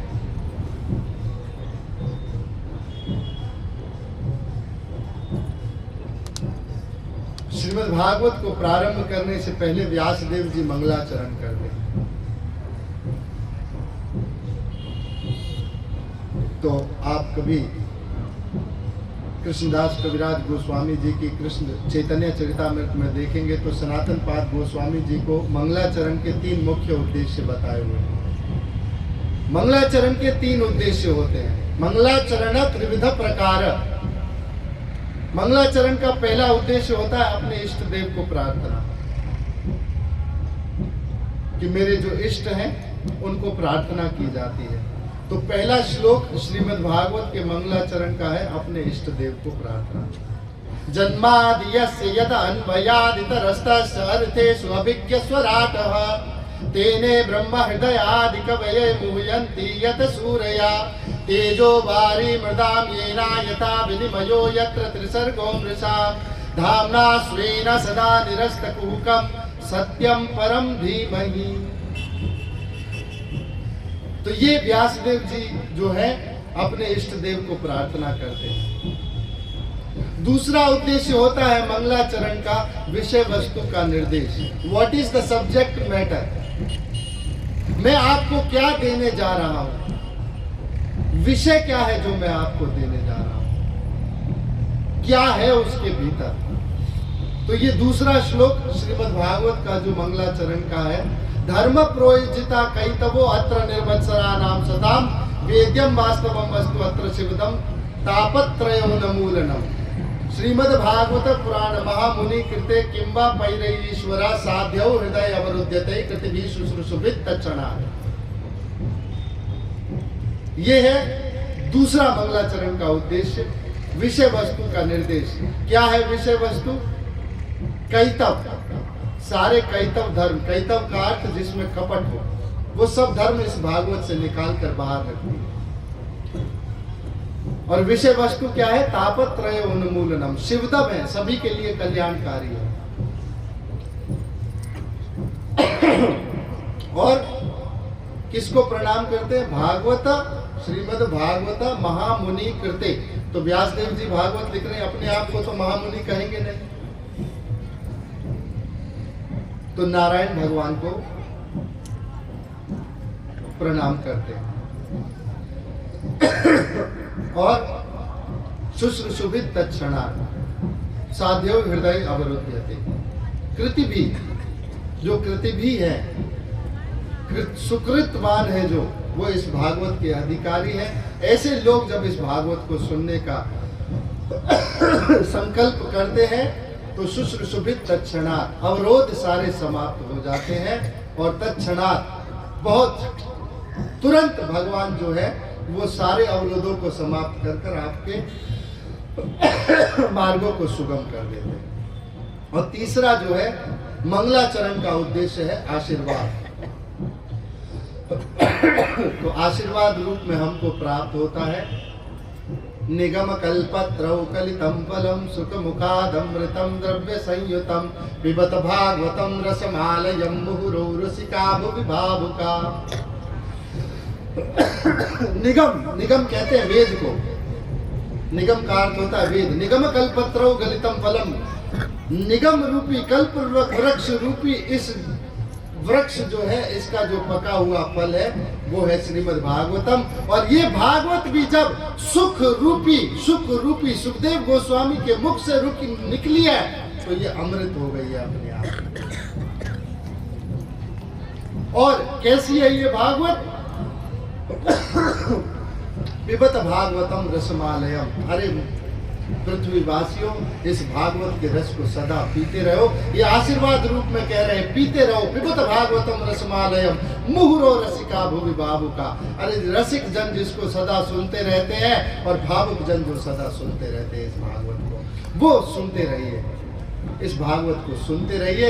ये आशीर्वाद रूप में दिया है। तो मंगलाचरण है त्रिविध प्रकार, 3 प्रकार मंगलाचरण के होते हैं। विषय वस्तु का निर्देश, अपने इष्ट देव को प्रार्थना और आशीर्वाद। तो पहला श्लोक है जन्मादि यस्य यदा अन्वयात् जन्म आदि यस्य। ये वेदांत सूत्र है। जन्म और मृत्यु ये वेदांत सूत्र है।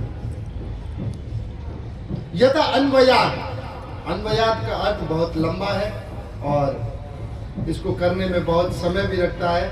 अन्वयात का अर्थ अविरक्त भाव से, अर्थात जैसे मिट्टी में घड़ा तो मौजूद है परंतु मिट्टी स्वयं घड़ा नहीं है, इसी तरह से भगवान इस संसार में है, इसी संसार में भगवान है परंतु ये संसार भगवान नहीं है। तो अन्वयात भाव से इतरस्तश्च अर्थेषु, जो सभी अर्थों को जानते हैं, अभिज्ञ, किसी से भी अनभिज्ञ नहीं है, स्वराट जो विशाल है, बहुत विशाल है, वो भगवान है। और वो कैसे हैं भगवान और उनका ज्ञान कैसा है? तेने ब्रह्मा हृदय आदि कवे मुह्यंति यत सूर्या। जो ज्ञान आपका है ये स्वराट होने का अभिज्ञ ज्ञान है, ये आपने सर्वप्रथम ब्रह्मा जी के हृदय में दिया। और ये ज्ञान कैसा है? मुह्यंति यत सूर्या, बड़े बड़े सूर्यों को ये मोहित कर देता है। तेजोवारी मृदाम ये ना, ये सृष्टि का निरूपण है। जल, अग्नि और मिट्टी, तेजोवारी मृदाम, ये सृष्टि का निरूपण है पूरा का पूरा। यथा विनिमयो यत्र त्रिसर्गो मृषाम, ऐसा समझ लेना कि ये तीनों त्रिसर्ग जो है, तीनों गुणों से जो सृष्टि बनी हुई है, यही भगवान है, यही समझ लेना मृषा। ये गलत है, मृषा, जबकि ये मृषा है, ये ऐसा नहीं है। साथियों, फिर आगे क्या आता है इसमें? इस ज्ञान को आपने ब्रह्मा के हृदय में दिया, और ये मृषा है जो लोग समझते हैं कि तीनों आपके जो हैं ये सब मृषा है। इस तरह से जन्माद्यस्य यतन्वयादित इतरस्त चरतेषु विज्ञातेन ब्रह्मा हृदयादि कवि मुह्यन्ति सूर्या तेजोवारी मृदाम येन अमितमयो यत्र सर्गो मृषाम धाम्ना स्वेन सदा निरस्तकुहकं सत्यं परं धीमहि। वो सदा अपने धाम में निवास करते हैं, और वो उनको मैं सत्यम परम धीमहि, मेरी बुद्धि उनका वर्ण करे। ये धीमहि अपने आप में गायत्री मंत्र है। प्रभुपाद जी ने इस गायत्री मंत्र को जाना, तो प्रभुपाद जी ने जो है पहली बार जो अपनी शिष्याओं को भी गायत्री मंत्र दिया। इस रहस्य को जाना श्रील प्रभुपाद जी ने कि इस भागवत में गायत्री मंत्र भी है, धीमहि गायत्री मंत्र है, वो दिया सबको। फिर धर्म प्रोहित जित कैतवो अत्र निर्मत्सरा नाम सताम, इस श्रीमद् भागवत से जो ये कैसा है धर्म, धर्म प्रोहित जिता, ये धर्म कैसा है? कैतव, इसमें से हमने सारे के सारे कैतव धर्मों को निकाल कर बाहर रख दिया है। कैतव धर्म कैसा होता है? एक होता है स्वर्ग प्राप्ति का धर्म होता है, एक धर्म होता है जो संसार के बहुत सारे विषयों को वेदों से डराकर मनुष्य मात्र को एक कर्मकांड के रूप में ले जाया जाए, वो सब तरह के धर्मों को भी निकाल कर बाहर रख दिया है इसमें से।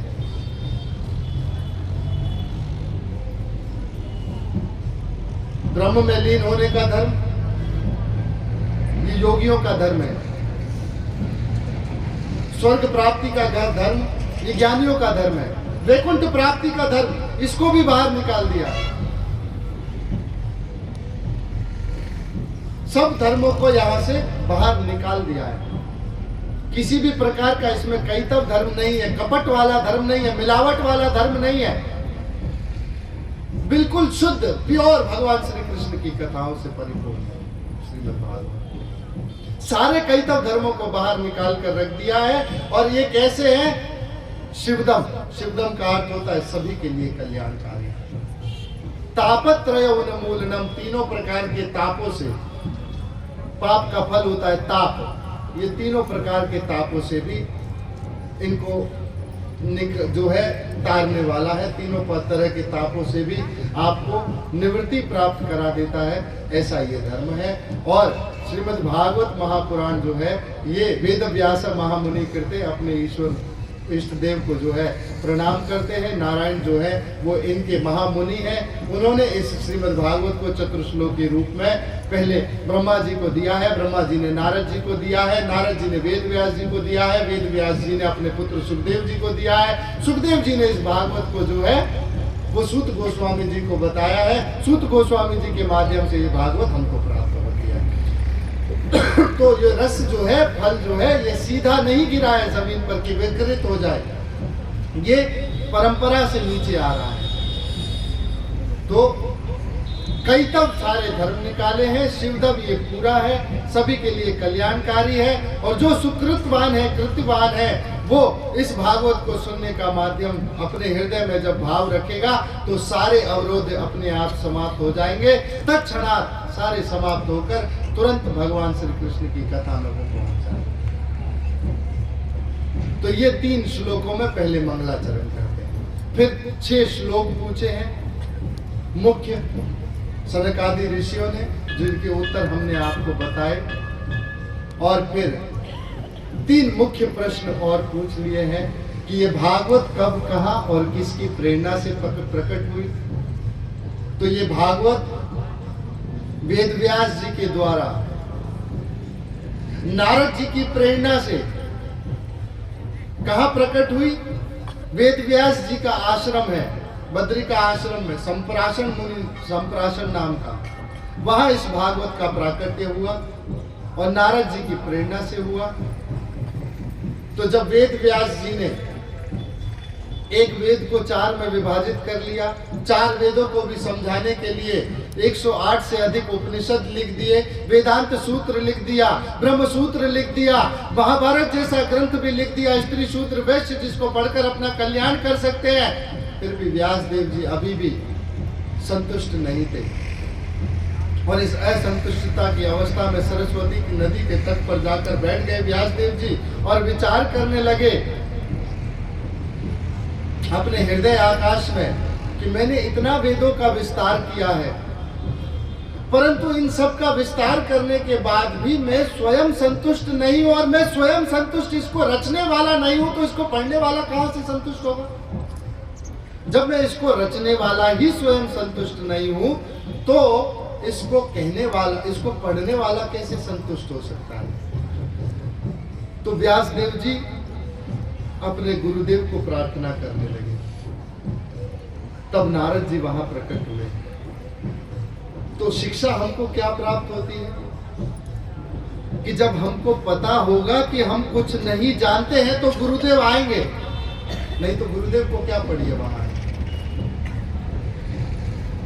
तो नारद जी वहां पर आए और नारद जी को प्रणाम किया। वेद व्यास जी ने आसन दिया, बिठाया और कहा कि आप मुझे बताइए, मैंने बहुत से वेदों का विस्तार किया है, अच्छे से ब्रह्म सूत्र, वेदांत सूत्र, महाभारत जैसे विशाल ग्रंथ लिख दिए हैं। नारद जी कहते हैं आपने बहुत अच्छा विस्तार किया है व्यासदेव जी, परंतु मैं आपको सिर्फ ये कहना चाहता हूँ, आपने जितना भी वेदों का विस्तार किया है, जितने भी उपनिषदों की व्याख्या की है, इन सब में आपने जो है वो सिर्फ अलग अलग धर्मों का वर्णन किया है। स्वर्ग प्राप्ति को आपने स्वर्ग का ही सबसे ज्यादा जो है वो प्रलोभन दिया। प्रभुपाद जी ने एक बार स्वर्ग का वर्णन लिखा तो विदेशी भक्तों ने स्वर्ग का पूरा वर्णन करा कि स्वर्ग कैसा है, इसको देख रहे थे और देखकर वाह स्वर्ग में ऐसा भी है, स्वर्ग में ऐसा भी है। प्रभुपाद जी ने पूरा वर्णन लेकर फाड़ कर साइड में रख दिया कि स्वर्ग जाने की कोई आवश्यकता नहीं। और हम भी देखिए, आप मुझे बताइए, आप चिट्ठी में कोई वरिष्ठ कभी शरीर छोड़ देते हैं तो हम क्या लिखते हैं उस चिट्ठी में? बताइए आप क्या लिखते हैं? बड़े दुख के साथ कहा लिख रहे हैं हम कि स्वर्गवास हो गया। अरे अच्छी बात होती तो सुख से लिखो ना, दुख तो नहीं लिखा जाता। इसका मतलब स्वर्ग जाना अच्छी बात नहीं है। तेतम भुक्ता स्वर्गलोके पुनः मृत्युलोके विसंति, ये आपके पुण्य क्षीण हो जाएंगे, पुनः आप वापस इसी मृत्युलोक में आ जाओगे। पुण्य किए स्वर्ग मिलेगा, तो पुण्य खत्म हुए स्वर्ग वापस मृत्युलोक में आ गए। तो स्वर्ग जाना अच्छी बात नहीं है। तो प्रभुपाद जी ने साइड में रख दिया कि स्वर्ग जाना अच्छी बात नहीं है। तो आपने सबसे ज्यादा वेद व्यास जी स्वर्ग का ही प्रलोभन दिया है, और इसमें भगवान श्री कृष्ण की गुण रूप नाम लीला का वर्णन तो आपने ना के बराबर करा है, ढूंढने से भी नहीं मिलता है। एक बार एक व्यक्ति होटल में खाने के लिए गए और कहा आपके पास यहाँ पर सबसे प्रसिद्ध कौन सी सब्जी है? तो कहा हमारे पास अंगूर और पेठे की सब्जी है, ये हमारी प्रसिद्ध सब्जी है, होटल की विशेषता है। तो कहा ठीक है, मात्रा कैसी होगी? कहा दोनों आधा आधा मिलेगा। तो ठीक है ले आओ। अब ये लाए, अब कोढ़ा कितना बड़ा होता है पेठा, वो आधा और अंगूर आधा। और ये कहा ये क्या है? कहा सर आधा आधा है, तो देख लीजिए। तो ऐसे ही व्यास जी से कहते हैं कि आपके इस पूरे शास्त्र में अंगूर भगवान श्री कृष्ण के गुण रूप नाम लीला है, वो तो आपने नाम मात्र का डाल दिया और पीठे का स्वर्ग का पूरा वर्णन कर दिया। तो अब आप व्यास देव जी भगवान श्री कृष्ण के गुण रूप नाम लीला को विस्तार से लिखो। तब वेद व्यास जी को नारद जी ने चतुर्श्लोकी भागवत सुनाई। अहमेवासमेवाग्रे नान्यद् यत् सत्परं पश्चादेयं यदेतच्च शोभशिष्येत शोभस्याहम्। चतुर्श्लोकी भागवत का उपदेश दिया है। इस चतुर्श्लोकी भागवत को व्यासदेव जी ने पहले सरस्वती नदी के तट पर जाकर स्नान कर कर इसको चतुर्श्लोकी भागवत का पाठ कर कर हृदय आकाश में इसको कहा है। तब वेद व्यास जी ने भगवान श्री कृष्ण के पहले माया का दर्शन किया और देखा कि ये समस्त संसार के जो व्यक्ति है, ये माया जो है उसके वश में ये सब है, और ये जो माया है ये स्वयं भगवान के वश में है। ये व्यक्ति संसार के माया के वश में है, परंतु ये माया जो है ये पीछे भगवान के पीठ के रहती है और ये स्वयं भगवान के वश में है, सामने नहीं आती है माया कभी। और फिर भगवान के पूरे विराट पुरुष का वर्णन दर्शन किया व्यासदेव जी ने, और तब व्यासदेव जी ने जो है इस श्रीमद् भागवतम सातवतम संहिता, तब इस सातवतम संहिता भागवत रूपी ग्रंथ का जो है विस्तार पूर्वक जो है वह पूरा जो है वो लिखा, संकलन किया। तो इस प्रकार से भागवत कब, कहाँ और किसकी प्रेरणा से प्रकट हुई। और फिर दूसरा प्रश्न कि ये भागवत सुखदेव गोस्वामी जी ने, वो ब्रह्म आनंद में सदा मुनीन्द्र है, योगेंद्र है, ऐसी 38 विशेषताएं सुखदेव गोस्वामी जी की लिखी हुई है। सदा दिगंबर वेश में रहते हैं, दिशाई जिनके वस्त्र हैं, ऐसे सुखदेव गोस्वामी जी ने जो 7 मिनट तक गोदोहन से भी अधिक समय तक एक स्थान पर ठहरते नहीं है, उन्होंने कैसे इस भागवत का इतना 18,000 श्लोकों का पूरा पाठ कर लिया एक स्थान पर बैठकर। तो कहा कि जब माता वाटिका के गर्भ में सुखदेव गोस्वामी आए, जो कथा हमने बताई कि अमरनाथ रूप में सुखदेव गोस्वामी सुनकर आए शुभ रूप में, उस समय जब सुखदेव गोस्वामी माता वाटिका के गर्भ में प्रवेश किया तो सुखदेव गोस्वामी बाहर नहीं आ रहे थे और कहा व्यासदेव जी ने, बेटा बाहर आ जाओ। सुखदेव गोस्वामी कहते हैं, पिताजी नहीं, बाहर माया है, माया पकड़ लेगी। व्यासदेव जी कहते हैं, आप चिंता मत करो बेटा, माया आपको नहीं पकड़ेगी। सुखदेव गोस्वामी कहते हैं, पिताजी माया आपके वश में है क्या? सुखदेव गोस्वामी के इस प्रश्न से व्यासदेव जी निरुत्तर हो गए। कहा माया तो मेरे वश में नहीं है, वो तो मायापति के वश में है। तब उस समय भगवान श्री कृष्ण इस धराधाम पर थे। व्यासदेव जी गए भगवान श्री कृष्ण के पास और कहा, मेरा पुत्र है सुखदेव। क्योंकि पुत्र लायक होता है तो पिता चाहता है उसको मेरा सारा, मैंने ज्ञान जितना है मैं उसको दूं। तो सुखदेव जैसा परम पुत्र जब होता है तो अपना पिता गुरु रूप में सारा ज्ञान उसको देने की चेष्टा करता है। तो आज सुखदेव गोस्वामी जैसा पुत्र है, पुत्र कामना भी सिर्फ अपने ज्ञान को आगे बढ़ाने के लिए की थी। तो भगवान के पास चले गए, भगवान आए, भगवान आकर कहते हैं कि बेटा सुखदेव बाहर आ जाओ तुम। कहते हैं बाहर माया पकड़ लेगी। भगवान कहते हैं आप चिंता मत करो, माया अधिक्षेण प्रकृति, ये माया जो है ये मेरे अधीन काम करती है। सूर्य चेते से चराचरम, ये जो प्रकृति है ये माया है, ये सब मेरे अधीन काम करती है, तुम बाहर आ जाओ। सुखदेव गोस्वामी बाहर आ गए और आते ही सुखदेव गोस्वामी चल दिए, रुके नहीं, सीधा चल दिए। 16 साल के 15 साल के दिगंबर वेश में सीधा आगे की ओर चले जा रहे हैं। पिताजी व्यासदेव जी पीछे पीछे चल रहे हैं, कह रहे हैं बेटा रुको, बेटा रुको। परंतु जैसे पर्वतों से टकराकर आवाजें वापस आती है, ऐसे पुनः अपने पास ही बेटा रुको आवाज आ रही थी। चलते चलते वर्णन आता है, कुछ स्त्रियां स्नान कर रही थी सरोवर में, उनको देखकर सुखदेव गोस्वामी को देखकर वो स्नान करने में ही मग्न रही, कुछ किया नहीं उन्होंने। व्यासदेव जी आगे से जब गुजरे तब उन्होंने बाहर निकलकर अपने तन को ढक लिया, शरीर को।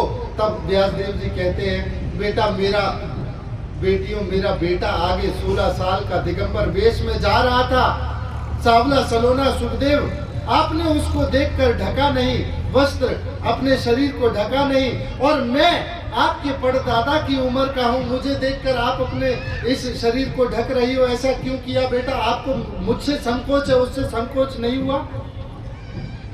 नारिया कहती है, व्यासदेव जी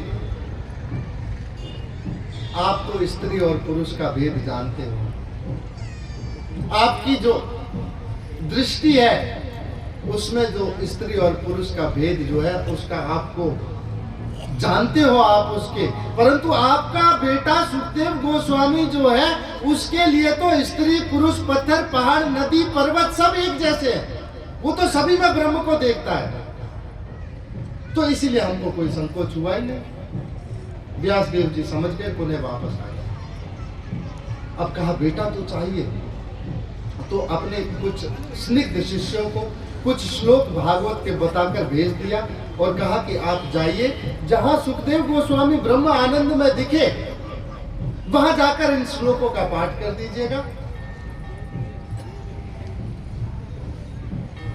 कहा ठीक है। अब शिष्य जाते थे स्मिता आदि लेने के लिए, सुखदेव गोस्वामी देखते थे जंगल में जहां ब्रह्म आनंद में सुखदेव गोस्वामी बैठे रहते थे, इन्होंने जाकर श्लोकों का पाठ करना प्रारंभ किया। वरा पीड़म नट वरा बपु करणियो कर्णिकारम, भगवान श्री कृष्ण का उद्धव जी ने जो श्लोक बोला है उसको बोला, वरा पीड़म नट वरा, ऐसा सुंदर उसका वर्ण है। सुखदेव गोस्वामी पुनः ब्रह्मानंद में चले। फिर पुनः कुछ दिनों के बाद शिष्य आए, फिर दोबारा श्लोक पढ़ना प्रारंभ किया। एक इस बार तो पूतना के लिए जो श्लोक कहा गया है कि उस पूतना को जो भगवान श्री कृष्ण को स्तन पर विष लगाकर मारने के लिए आई थी, उसको भी धात्री का स्थान दे दिया। किम दयालु परम, किम्बा दयालु परम, ऐसा दयालु कौन है? अब तो सुखदेव गोस्वामी का आनंद टूट गया कि सुंदर नहीं है, दयालु भी बहुत है, परोपकारी है, दयालु है। अरे विष लगाकर आई है, उसको भी मात्रा धात्री का स्थान दे दिया, गति दे दी अपने लोक में। ऐसा अद्भुत दयालु कौन हो सकता है? अब तो सुखदेव गोस्वामी का ब्रह्म आनंद टूट गया। पूछा ऐसा कौन है इस धरती पर? कहा हमें नहीं पता, हमारे गुरुदेव से पूछिए। पुनः सुखदेव गोस्वामी वापस आ गए व्यासदेव जी के पास, आकर देखा अरे ये तो मेरे ही पिताजी हैं। तब सुखदेव गोस्वामी ने इस श्रीमद् भागवत के 18,000 श्लोकों का 335 अध्यायों का 12 स्कंदों का पूरा जो है वो अध्ययन किया। इस तरह से सुखदेव गोस्वामी ने, और सुखदेव गोस्वामी कहते थे कि मैं सदा ब्रह्म आनंद में लीन रहता था, सदा ब्रह्म आनंद में लीन रहता था, परंतु इस कृष्ण की लीलाओं ने मुझे इस वृंदावन की माटी में लौटने पर मजबूर। ये भगवान श्री कृष्ण की लीलाओं ने मेरी सारी ब्रह्म आनंद को चूर कर दिया। मधुसूदन सरस्वती बनारस के विख्यात प्रकांड पंडित हुए, एक दिन वृंदावन में घूमते हुए आ गए और आकर एक सामान्य से शिष्य से पूछा, आप मुझे बताइए ये समस्त संसार ब्रह्म है? उससे शिष्य पूछता है मधुसूदन सरस्वती जी से, आप मुझे बताइए, आप ब्रह्म के उपासक है, आप मुझे बताइए ये समस्त संसार ब्रह्म है? कहा ये समस्त संसार ब्रह्म है। तो कहा आप भी ब्रह्म मैं भी ब्रह्म? कहा आप भी ब्रह्म मैं भी ब्रह्म हूं। तो कहा आप जब शास्त्रार्थ कर कर किसी को हराते हैं तब आपको सुख मिलता है? तो कहा सुख तो मिलता है जब किसी को हराते हैं। तो कहता है मेरा आपसे सिर्फ इतना ही प्रश्न है कि ब्रह्म को हराकर सुखी कैसे हो सकता है? अरे ब्रह्म ही ब्रह्म को हरा रहा है तो सुखी कैसे हो रहा है वो स्वयं? इस एक प्रश्न से मधुसूदन सरस्वती का जीवन बदल गया। काशी विश्वनाथ पुणे गए, शंकर जी से प्रार्थना करी शिव जी से कि मुझे वृंदावन धाम का वास दीजिए, और यहाँ वृंदावन में वापस आए मधुसूदन सरस्वती और कहते हैं मैं अद्वैतवाद के शिखर पर पूजनीय सिरमौर मुकुट था, परंतु इस कृष्ण की लीलाओं को जब मैंने सुना तो इस ब्रज की माटी पर मैं लौटने पर मजबूर हो गया। सिर्फ इस कृष्ण की लीलाओं को सुनकर मैं इस ब्रज की माटी में लौटने पर मजबूर हूं। तो ऐसे सुखदेव गोस्वामी ने ब्रह्म आनंद में लीन रहने पर भी इस तरह से जो है भागवत का 18,000 श्लोकों का पाठ किया। फिर पूछा कि श्रीमद् भागवत में तीसरा प्रश्न कि परीक्षित महाराज इस एक क्षत्र सप्त द्विपति पृथ्वी के राजा थे, इन्होंने कैसे अन्न और जल का त्याग कर दिया। तो श्रीमद् भागवत का प्रथम स्कंद अधिकारी स्कंद है। श्रीमद् भागवत के प्रथम स्कंद में कुल मिलाकर 19 अध्याय है। प्रारंभ के 3 अध्यायों में सनकादि ऋषियों के 6 प्रश्न, उनके उत्तर, 3 आगे के प्रश्नों में, 3 और आगे के अध्यायों में ये दो उत्तर दिए मैंने, किस प्रकार से जो सुखदेव गोस्वामी ने भागवत सुनी और किस तरह से इस भागवत का प्राकट्य हुआ। तो 3 और 3 6 आगे के पूरे 12 अध्यायों में इस भागवत को सुनने वाला अधिकारी श्रोता परीक्षित महाराज के कुल का वर्णन है। अर्थात ऐसे भागवत पुरुष परीक्षित महाराज को, जिनके लिए स्वयं सुखदेव गोस्वामी ने भागवत का जो है वो विस्तार से वर्णन किया है, 7 दिनों 24 घंटे लगातार, उस भागवत को सुनने वाला परीक्षित की पात्रता क्या है?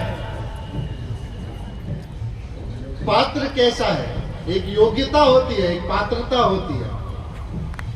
तो पात्र कैसे बने परीक्षित महाराज के लिए, पूरा इनके कुल का वर्णन है कि परीक्षित जैसा पात्र को जन्म, जिनके लिए भागवत को हमको प्राप्त हुई है, जिनको भागवत प्राप्त हुई है, इनके 3 मात्र कुलों का वर्णन है, जिसमें उत्तरा का, माता उत्तरा का वर्णन है, द्रौपदी की प्रार्थनाएं हैं, माता कुंती की प्रार्थनाएं हैं, 3 पितृकुलों का वर्णन है, युधिष्ठिर महाराज की भगवत भक्ति, कृष्ण भक्ति का वर्णन है, भीष्म पितामह की सद्गति का वर्णन है, धृतराष्ट्र की भी सद्गति का वर्णन है, विदुर की भी सद्गति का वर्णन है, कि ऐसे परीक्षित महाराज जैसे पात्र को जन्म देने के लिए 3 मात्र कुल और पितृ कुलों की भक्तियां लगती हैं, तब जाके परीक्षित जैसे का जन्म होता है।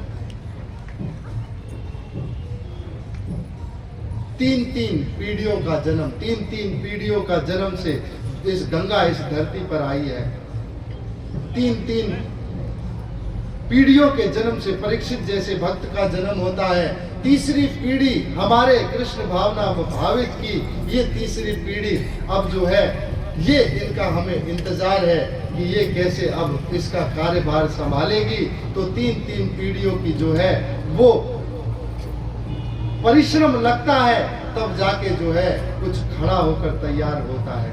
तो आज 3 पीढ़ियों के पितृकुलों का वर्णन है। तो ये परीक्षित महाराज के जो उत्तर का पूरा वर्णन है, ये पूरा विस्तार से अब हम करना प्रारंभ करेंगे।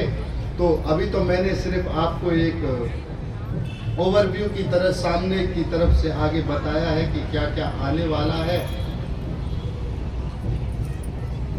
एक व्यक्ति भोजन करने के लिए गया, कहीं शादी पार्टी में गया, और वहां जाकर दूरदर्शिता क्या हो सकती है, मैंने तो आपको दूरदर्शिता दी कि आगे क्या आने वाला है। तो एक व्यक्ति शादी में गया, वहां जाकर उसने भोजन किया। तो भोजन कुछ इस प्रकार से किया, उसने पहले खिचड़ी खाई, दाल चावल खिचड़ी खाई पहले, फिर बादाम का हलवा खाया, और फिर पुनः दाल चावल खाए। वापस आया घर, दोस्त ने पूछा, ये तो ठीक था तूने खाया, लेकिन पहले दाल चावल खाए, फिर तूने बादाम का हलवा खाया, और फिर तूने दाल चावल खाए। इसका मैं थोड़ा, इसके अंदर क्या भेद है मैं समझ नहीं पाया। कहा भेद तो कुछ ज्यादा नहीं है, मौसम खराब चल रहा है थोड़ा सा, तो गलती से अगर उल्टी आ गई तो भी दाल चावल बाहर आएंगे, और अगर लूज मोशन दस्त लग गए तो भी दाल चावल बाहर आएंगे। ये बादाम का हलवा बीच में सेफ रहेगा, बादाम का हलवा एकदम सेफ रहेगा। तो एक दूरदर्शिता है सिर्फ। तो परीक्षित महाराज के तीन मात्र कुलों का वर्णन है कि परीक्षित जैसा जब पात्र तैयार होता है तो कैसे इसमें भगवत भक्ति लगती है। तो ये तो बहुत विस्तार से इसका पूरा वर्णन है। इसको आज ही करें प्रभु जी? अभी तो नहीं हो पाएगा, 6 बज जाएंगे पूरे। 1-1.25 घंटा कम से कम लगेगा परीक्षित के कुल 12 अध्याय। तो परीक्षित महाराज के 3 मात्र उत्तरा की प्रार्थनाओं का वर्णन है, द्रौपदी की प्रार्थनाओं का वर्णन है और माता कुंती की प्रार्थनाओं का वर्णन है। फिर उत्तरा के रूप गर्भ से परीक्षित महाराज का जन्म होता है। फिर परीक्षित महाराज के जन्म पर किस तरह से भविष्यवाणियां होंगी और भविष्यवाणियों में परीक्षित क्या क्या करेंगे उसका पूरा वर्णन है। फिर परीक्षित महाराज जन्म जब उनको राज शासन प्राप्त होगा, इस राज शासन को प्राप्त करने के बाद परीक्षित महाराज जो है वो पहले दिग्विजय करने जाएंगे, वहां कलयुग पर विजय प्राप्त करेंगे परीक्षित महाराज। फिर पुनः वापस राज शासन में आएंगे, राज शासन में पुनः वापस आने के बाद फिर पुनः वापस एक बार और मृग्या करने के लिए जाएंगे। तब गलती से सम्यक ऋषि के गले में जो है प्यास लगने पर जो है वो सर्प डाल देंगे। सम्यक ऋषि के बेटे श्रृंगी द्वारा फिर श्राप प्राप्त होगा, 7 दिनों में तक्षक के काटने से मृत्यु होगी। इस तरह से पूरा वर्णन है। और फिर पुनः वापस आएंगे तो परीक्षित महाराज अपने राज्य में श्राप प्राप्त कर सम्यक ऋषि के कुछ शिष्य आकर बताएंगे कि आपको श्राप प्राप्त हुआ है। नीचे रखेंगे अपने मुकुट को, वहीं अपने धनुष बाणों को रखेंगे, राज का पूरा भेष उतार कर और वहां से सीधा जाकर गंगा जी के तट पर जाकर उस सभा में जाने के लिए आगे बढ़ेंगे। जब संसार पूरे को ये पता चला ब्रह्मांड में कि परीक्षित को श्राप लगा है तक्षक के काटने से, राज ऋषि ऐसा अद्भुत भक्त जो है श्राप लगा है सम्यक ऋषि का, तब उनके कल्याण के लिए पूरे ब्रह्मांड से ऋषि उतर कर नीचे आने लगे। यहाँ से स्वर्ग तप लोक से, जन लोक से, महर लोक से, सत्य लोक से भी ऋषि ऊपर नीचे उतर कर आने लगे। गौतम कणाद विपलायन आदि ऋषि नीचे उतर कर जब आए तब वहाँ उस ऋषियों से भरी सभा में परीक्षित महाराज बैठे हुए थे और पूछ रहे थे परीक्षित महाराज कि मेरे लिए कल्याण का साधन क्या है और सबके लिए क्या साधन कल्याण का हो सकता है, अब और जिसकी मृत्यु निकट हो उसको क्या करना चाहिए। तब परीक्षित महाराज को सब कुछ बता रहे थे। कोई कह रहा था यज्ञ कर लीजिए, कोई कह दीजिए दान कीजिए। उस समय उस ऋषियों से भरी सभा में दिगंबर वस्त्र में सुखदेव गोस्वामी को पीछे बच्चे पाथर मारते हुए भागते हुए आ रहे थे। उस ऋषियों से भरी सभा में सुखदेव गोस्वामी प्रवेश करते हैं और ब्रह्मांड के सारे ऋषि खड़े हो जाते हैं। एकमात्र व्यासदेव खड़े नहीं होते, ऋषि पराशर खड़े नहीं होते और नारद जी खड़े नहीं होते सिर्फ, और ब्रह्मांड के सारे ऋषि खड़े हो जाते हैं। व्यासदेव जी पिता हैं इसलिए खड़े नहीं होते हैं, नारद जी पिता के गुरु हैं इसलिए खड़े नहीं होते हैं, और व्यासदेव जी के पिता पराशर मुनि हैं इसलिए खड़े नहीं होते हैं। बाकी ब्रह्मांड के सारे ऋषि खड़े हो जाते हैं और सुखदेव गोस्वामी को सब लोग सर्वसम्मति से व्यास आसन पर बिठाते हैं कि आप उपदेश दीजिए। क्यों बिठाया? क्योंकि ब्राह्मण अपनी उम्र से बड़ा हो ये जरूरी नहीं है, वो तत्व का ज्ञान उसके भीतर कितना अधिक है इससे ब्राह्मण महान होता है। उम्र से ब्राह्मण बड़ा नहीं होता है, तत्व का ज्ञान उसके भीतर कितना है इससे जो है ब्राह्मण महान होता है। तो अब श्रीमद् भागवत के अंतर्गत फिर आगे श्रीमद् भागवत में पहले स्कंद में ये सारी कथाएं आप सुनेंगे, फिर दूसरा स्कंद श्रीमद् भागवत का प्रारंभ होगा। 10 अध्यायों का छोटा स्कंद है ये। 2 अध्यायों में ध्यान का वर्णन है, 2 अध्यायों में हृदय की शुद्धि का वर्णन है, 3 अध्यायों में आगे उत्पत्ति का वर्णन है और 3 अध्यायों में आगे उपपत्ति के द्वारा भगवान को किस प्रकार से जाना जा सकता है। इस प्रकार 10 अध्याय का वर्णन है। फिर तीसरा स्कंद श्रीमद् भागवत का प्रारंभ होगा। यहाँ से श्रीमद् भागवत के विषय प्रारंभ होंगे। सर्व विसर्ग स्थानम भूषण मुक्ति मनवंतर ईशानु कथा निरोध मुक्ति और आश्रय। जैसे विषय प्रारंभ होंगे, सर्ग प्रारंभ होगा, फिर उसमें क्या वर्णन है पूरा, और उद्धव जी का और विदुर जी का मिलन है पहले, फिर पूरा सृष्टि का वर्णन है। तीसरा और चौथा स्कंद पूरा विदुर मैत्रेय संवाद चलेगा। पांचवें स्कंद में पूरा स्थान का वर्णन है कि ये समस्त संसार, भूगोल खगोल क्या है, तारामंडल क्या है, सूर्य की गतियां क्या है, इन सब का पूरा वर्णन है, और नदियों की क्या स्थितियां हैं इनका वर्णन है। छठे स्कंद में पोषण का वर्णन है, जिसमें अजामिल की कथा आप सबने बहुत बार सुनी है, उसका वर्णन है, और बहुत विस्तार से है कि भगवान पोषण कैसे करते हैं। तो भगवान नाम के द्वारा अजामिल का पोषण करते हैं, रूप के द्वारा दक्ष जो दोबारा जन्म लेंगे उनका पोषण कैसे होता है, प्रचेताओं के पुत्र में जो दक्ष का जन्म होगा उनका वर्णन है। फिर आगे इंद्र का जो है वाद के द्वारा, नाद के द्वारा, कवच के नारायण कवच के द्वारा किस प्रकार पोषण करते हैं भगवान, पूजा के द्वारा दिति के गर्भ में जो है वो मरुत गणों का पोषण भगवान कैसे करते हैं उसका वर्णन है। सातवां स्कंद फिर प्रारंभ होता है, जिसमें भगवान का आगे भगवान किस प्रकार से कर्म वासना ऊती किस प्रकार होती है। 15 अध्यायों के इस स्कंद में पूरा पहले हिरण्यकशिपु की तपस्या का वर्णन है, फिर जो वर्णन आता है वो प्रहलाद महाराज के अद्भुत चरित्र का वर्णन है, फिर आगे युधिष्ठिर महाराज की जो है वर्णाश्रम धर्म की पूरी शिक्षाएं हैं जो नारद जी देते हैं युधिष्ठिर महाराज को। राजसूय यज्ञ में शिशुपाल की आत्मा को भगवान जब समाप्त कर चरणों में जाती है तब। फिर 8वां स्कंद प्रारंभ होता है, इसका सधर्म भी नाम है और मनवंतर भी नाम है, जिसमें फिर समुद्र मंथन का पूरा वर्णन है इस तरह से विस्तार से, और भगवान के एक अवतार वामन का वर्णन है इसमें, और भी 4 अवतार समुद्र मंथन के अंतर्गत भगवान ने लिए उनका वर्णन है। 9वां स्कंद ईशानु कथा है पूरा, जिसमें भगवान श्री कृष्ण के भक्त जो है भक्त और भगवान के अनुगामियों की पूरी कथाओं का वर्णन है, जिसमें 12-12 अध्यायों में सूर्यवंश और चंद्रवंश का विस्तार से वर्णन हम आगे करेंगे। 10वां स्कंद भगवान श्री कृष्ण की परिपूर्ण लीलाओं से है, जिसमें भगवान श्री कृष्ण की सिर्फ लीलाएं होंगी।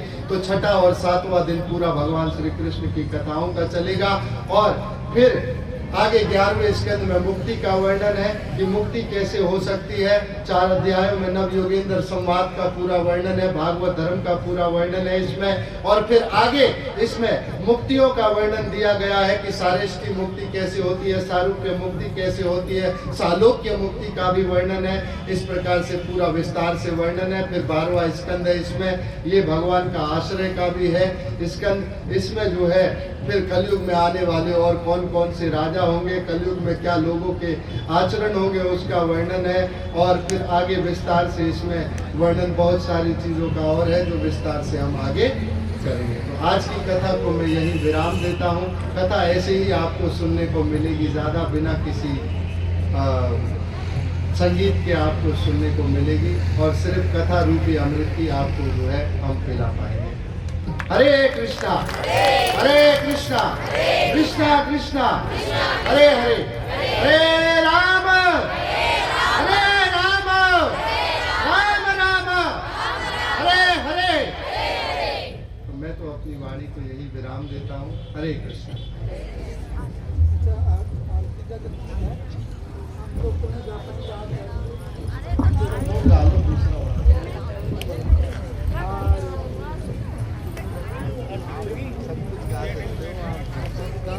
हरे कृष्णा। आप लोग बैठिए बैठिए बैठिए बैठिए बैठिए, अभी आरती होगी, सब लोग बैठिए। आरती होगी, आरती के बाद में 5 मिनट भजन होगा, उसके बाद प्रसाद होगा, फिर आपका जाने का होगा। तो आप लोग अभी कृपा करके बैठिए। जिसका आखिरी अच्छे है उनका सब कुछ अच्छे है, और पहले आपने प्रसाद छोड़ करके जाओगे तो मती खराब हो जाएगा। पूरा 3 घंटा लॉस, ग्रेट लॉस। बैठे बैठे क्या लाभ हुआ? अभी प्रसाद है। आरती माने कृपा है, आरती माने भागवत का आरती होना चाहिए, पाठक को प्रणाम करना चाहिए। फिर थोड़ा क्यों सब गांठ फाट सब टाइट हो गया है, उसको ढीला करना है, फिर प्रसाद लेना है और घर जाकर सजाइए काल 1 बजे के लिए। नहीं तो क्या होगा, फिर एक्सरसाइज करना पड़ेगा। ओके, तो प्रभु जी का आरती मैं ही गाऊंगा, और तो गा नहीं रहे, फोन में निकाल लीजिए। आरती अति पावन पुराण की लिखी। आपका ये काम कीजिए, माता जी आपका ग्रुप में आरती होती पावन पुराण की, इसको सब लोग को शेयर कर दीजिए। प्रभु जी जब बोलेंगे तो सभी लोग बोलेगा। आपका अपना मोबाइल असिस्टेंट निकालो। कलयुग के प्रथम देवता है अभी गूगल देवता। हाँ, कलयुग के पहले कोली का अवतार मोबाइल को निकालो।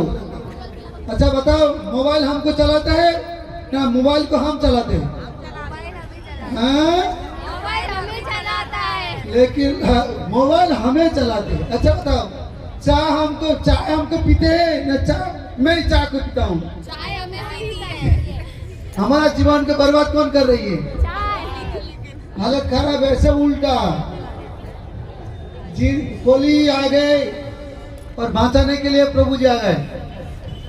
इसलिए हम चाय नहीं पीते हैं। चाय तो छोड़ना चाहते हैं लेकिन चाय हमको नहीं छोड़ते हैं। यस नो, ये चिंतन किसके बारे में होना चाहिए ना? हम चाय नहीं छोड़ेंगे, चाय चिंतन छोड़कर कृष्ण चिंतन आना चाहिए था। क्या चिंतन आना चाहिए था? हम गैरेज करें, नवरात्रि करें, मंगलवार करें, सोमवार करें, लेकिन चाय हमको छोड़ता नहीं। क्योंकि वहां निवास कौन करते हैं? कली। कौन रहता है? अधर्म है। अधर्म में कोई सुख नहीं है, खाली ढुसुक ढुसुक घर में सब गुस्से में रहते हैं, तनाव में, असंतोष है, कोई खुश नहीं है। क्योंकि वहां का निवास कौन करता है? बोलिए, मुख खोलिए ना। कली महाराज। कौन? कोली महाराज। परीक्षित महाराज भागवत सुने तो कोली भागे। मतलब ये शेयर कर दिया। हाँ, हरे कृष्णा। आनंद आ रहा है कि नहीं? देखो, इसे हाथ ताली नहीं। आज घर जाएंगे, पहले बार इस्कॉन वाले के द्वारा कथा हो रही है ना? कथा में ऐसे नहीं कि वृद्धाश्रम हो गए हैं वहां में कुछ दान दे दीजिए, रुक्मिणी विवाह हो रहा वहां कुछ दान दे दीजिए, ऐसा कुछ नहीं होगा यहाँ में। सिर्फ भगवान की लीला है, जो नहीं सुने को भी इस बार सुन पाओगे। इसलिए अगले काल आप एकला मत आना, साथ में कितना लोगों को ले आओगे? बोलो हर व्यक्ति 10 कितना?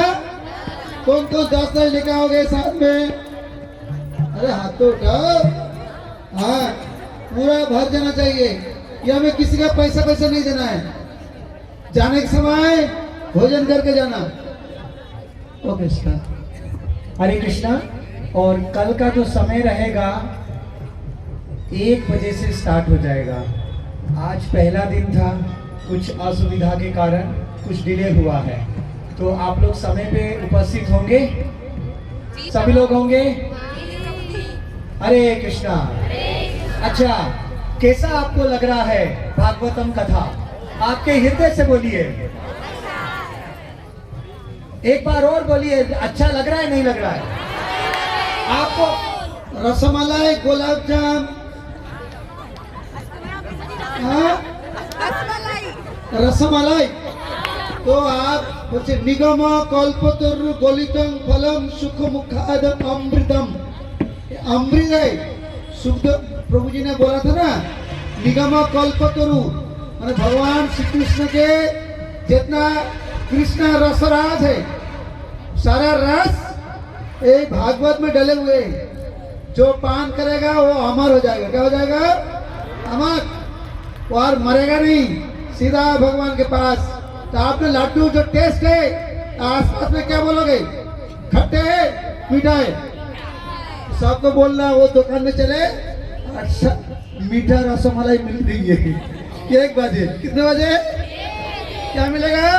भागवत रस, भागवत महाराज की। तेज तेवर है आपके, गरम मिजाज है आपका, आप अपना नाम बदल कर चाय क्यों नहीं रखते?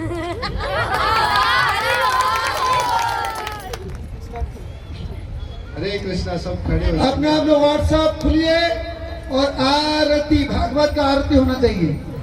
तो आरती करने से भागवत हृदय में जाएगा और तभी गंदगी निकलेगा।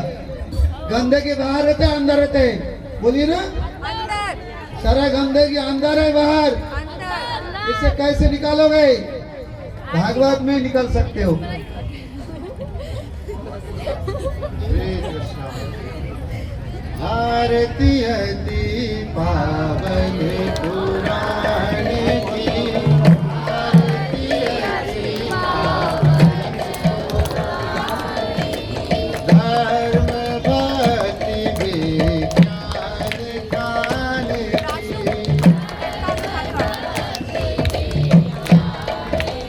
बोलो बोलो बोलो। आरती अति पावन पुराण की,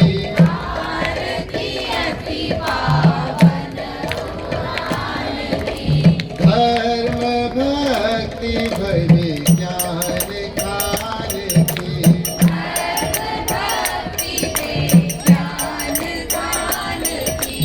महापुराण भागवत निर्मल,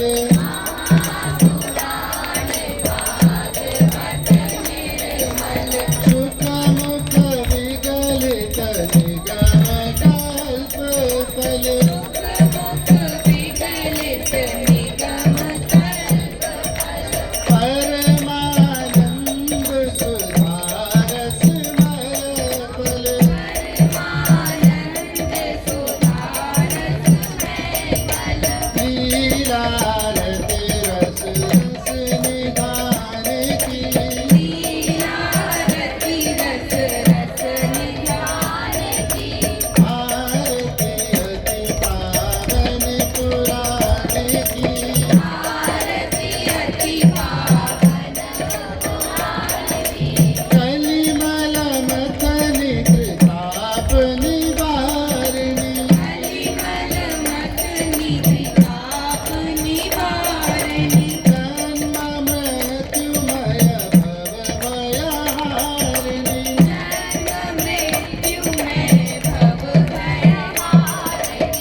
हाथ उठाइए। देखो तो कौन ने हाथ उठाया, देखो तो हाथ किसके टहरा है। हाथ उठाने माने क्या पता है? भगवान के चरण के स्पर्श करना है, भागवत के स्पर्श। भगवान उसको हाथ पकड़ करके ले जाएंगे, बोला आगे बढ़ते रहना हमारा साथ। रेडी? मेरा जैसा थोड़ा पैर ऐसा करके, हरे कृष्णा कृष्णा कृष्णा हरे हरे, हरे राम राम राम हरे हरे। मुख तो खोलिए, कृष्णा कृष्णा हरे हरे, आप लोग कैसे लगे? क्या होगा? कुछ नहीं होने वाली है। भगवान ने बोले हम घर दी, मकान दिया, अच्छे पत्नी दी, दो बच्चे दी, नौकरी दिया, फिर ऐसा दिमाग ठीक है? खराब हो गए। फिर हाथ उठाइए भगवान के लिए, थोड़ा पैर ऐसा करो, ऐसा हिलाओ, तो भी तो पाप जाएगा। हरे कृष्णा कृष्णा कृष्णा हरे हरे, हरे राम राम राम हरे हरे। मुख्य खोलिए,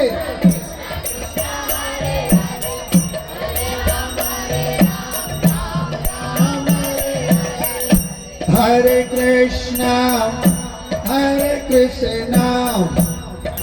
कृष्णा कृष्णा हरे हरे, हरे राम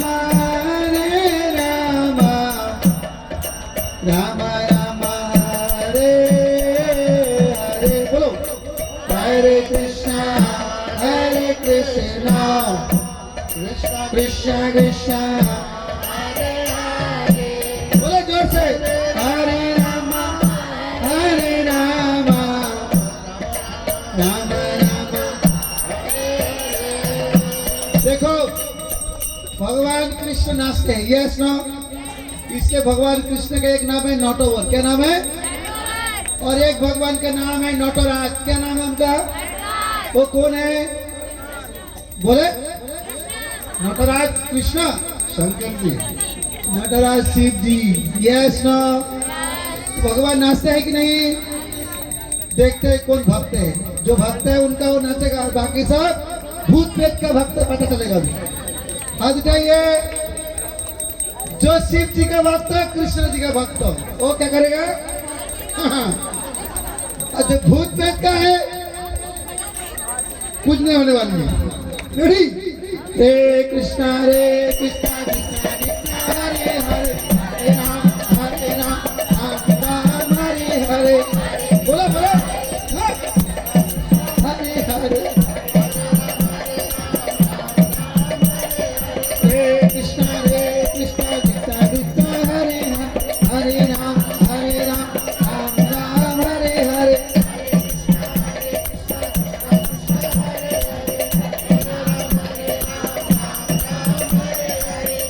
देखो ये दोनों भगवान हैं, दोनों भगवान नाचते। जो नाचेगा उसका पाप नष्ट हो जाएगा। हाथ उठाइए फिर एक बार, ऐसा करने से पाप नहीं जाएगा। ऐसा रेडी? पैर उठना चाहिए। रेडी? हाथ उठाइए। देखो तो जो पैर उठाएगा वही भाग्यवान, बाकी तो सब बेकार है। हरे कृष्णा कृष्णा कृष्णा हरे हरे राम राम। देखो देखो, ए बच्चे सब खड़ा हो जाओ, आ जाओ आ जाओ। देखो हमारे बच्चे, देखो स्कूल वाले, बस बस बस बस बस। रेडी? ऐसा स्टेज पे स्टेज तोड़ना है। हरे कृष्णा कृष्णा कृष्णा हरे हरे, हरे राम राम हरे हरे। बोलो हरे कृष्णा कृष्णा कृष्णा। मुंह तो खोलिए ऐसा, हरे राम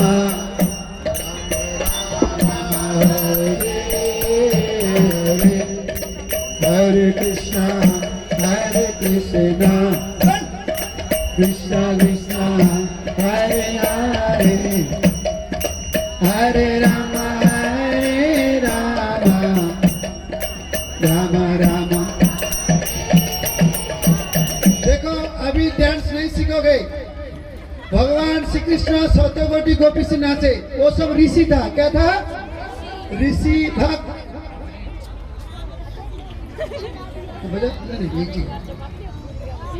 अगर आप लोग ही नहीं कुछ नहीं हो रही है तो एंट्री नहीं मिलेगा। हाथ उठाइए आगे पीछे, रेडी। ऐसा माने क्या बताए? प्रभु आपका चरण हमारा सिर पर, रेडी। हरे कृष्णा कृष्णा कृष्णा हरे हरे हरे राम राम राम हरे हरे। बोलो हरे कृष्णा। हाँ आवाज आना चाहिए।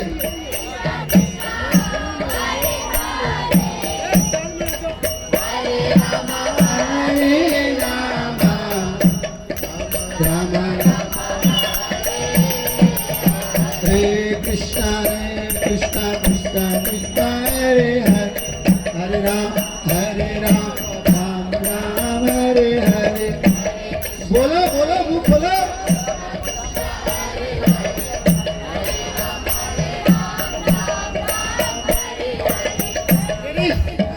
हाथ उठाइए। अभी देखते हैं किसका पाप कम हुआ, पता चलेगा।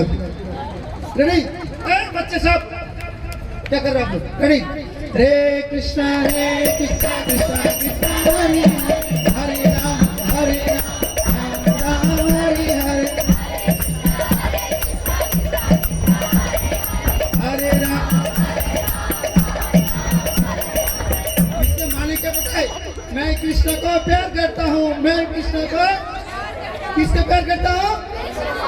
आप लोग किसका प्यार करते हो? फालतू प्यार करते रहते हो। रेडी।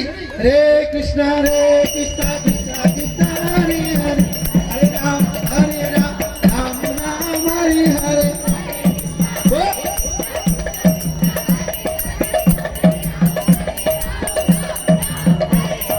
हरे कृष्णा कृष्णा कृष्णा हरे हरे राम राम राम हरे हरे।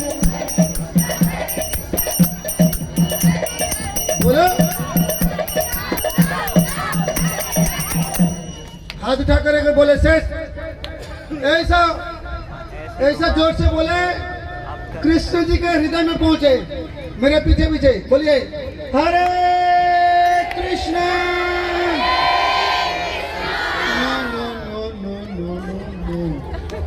कम से कम 100% होना चाहिए, तो 75% होगा। हरे कृष्णा। बढ़िया 90। थोड़ा सा खींचो, थोड़ा टाइट दो। हरे कृष्णा कृष्णा जो भगवान। देखो आप लोग यहाँ नहीं नाचोगे तो डॉक्टर ने आपको नाचा देगा। डॉक्टर पैसा भी लेगा और इंजेक्शन देगा। यहाँ नाचोगे पैसा भी नहीं देना पड़ेगा, इंजेक्शन नहीं लेना पड़ेगा। रेडी। नीताई गौर हरि बोल हरि बोल हरि बोल।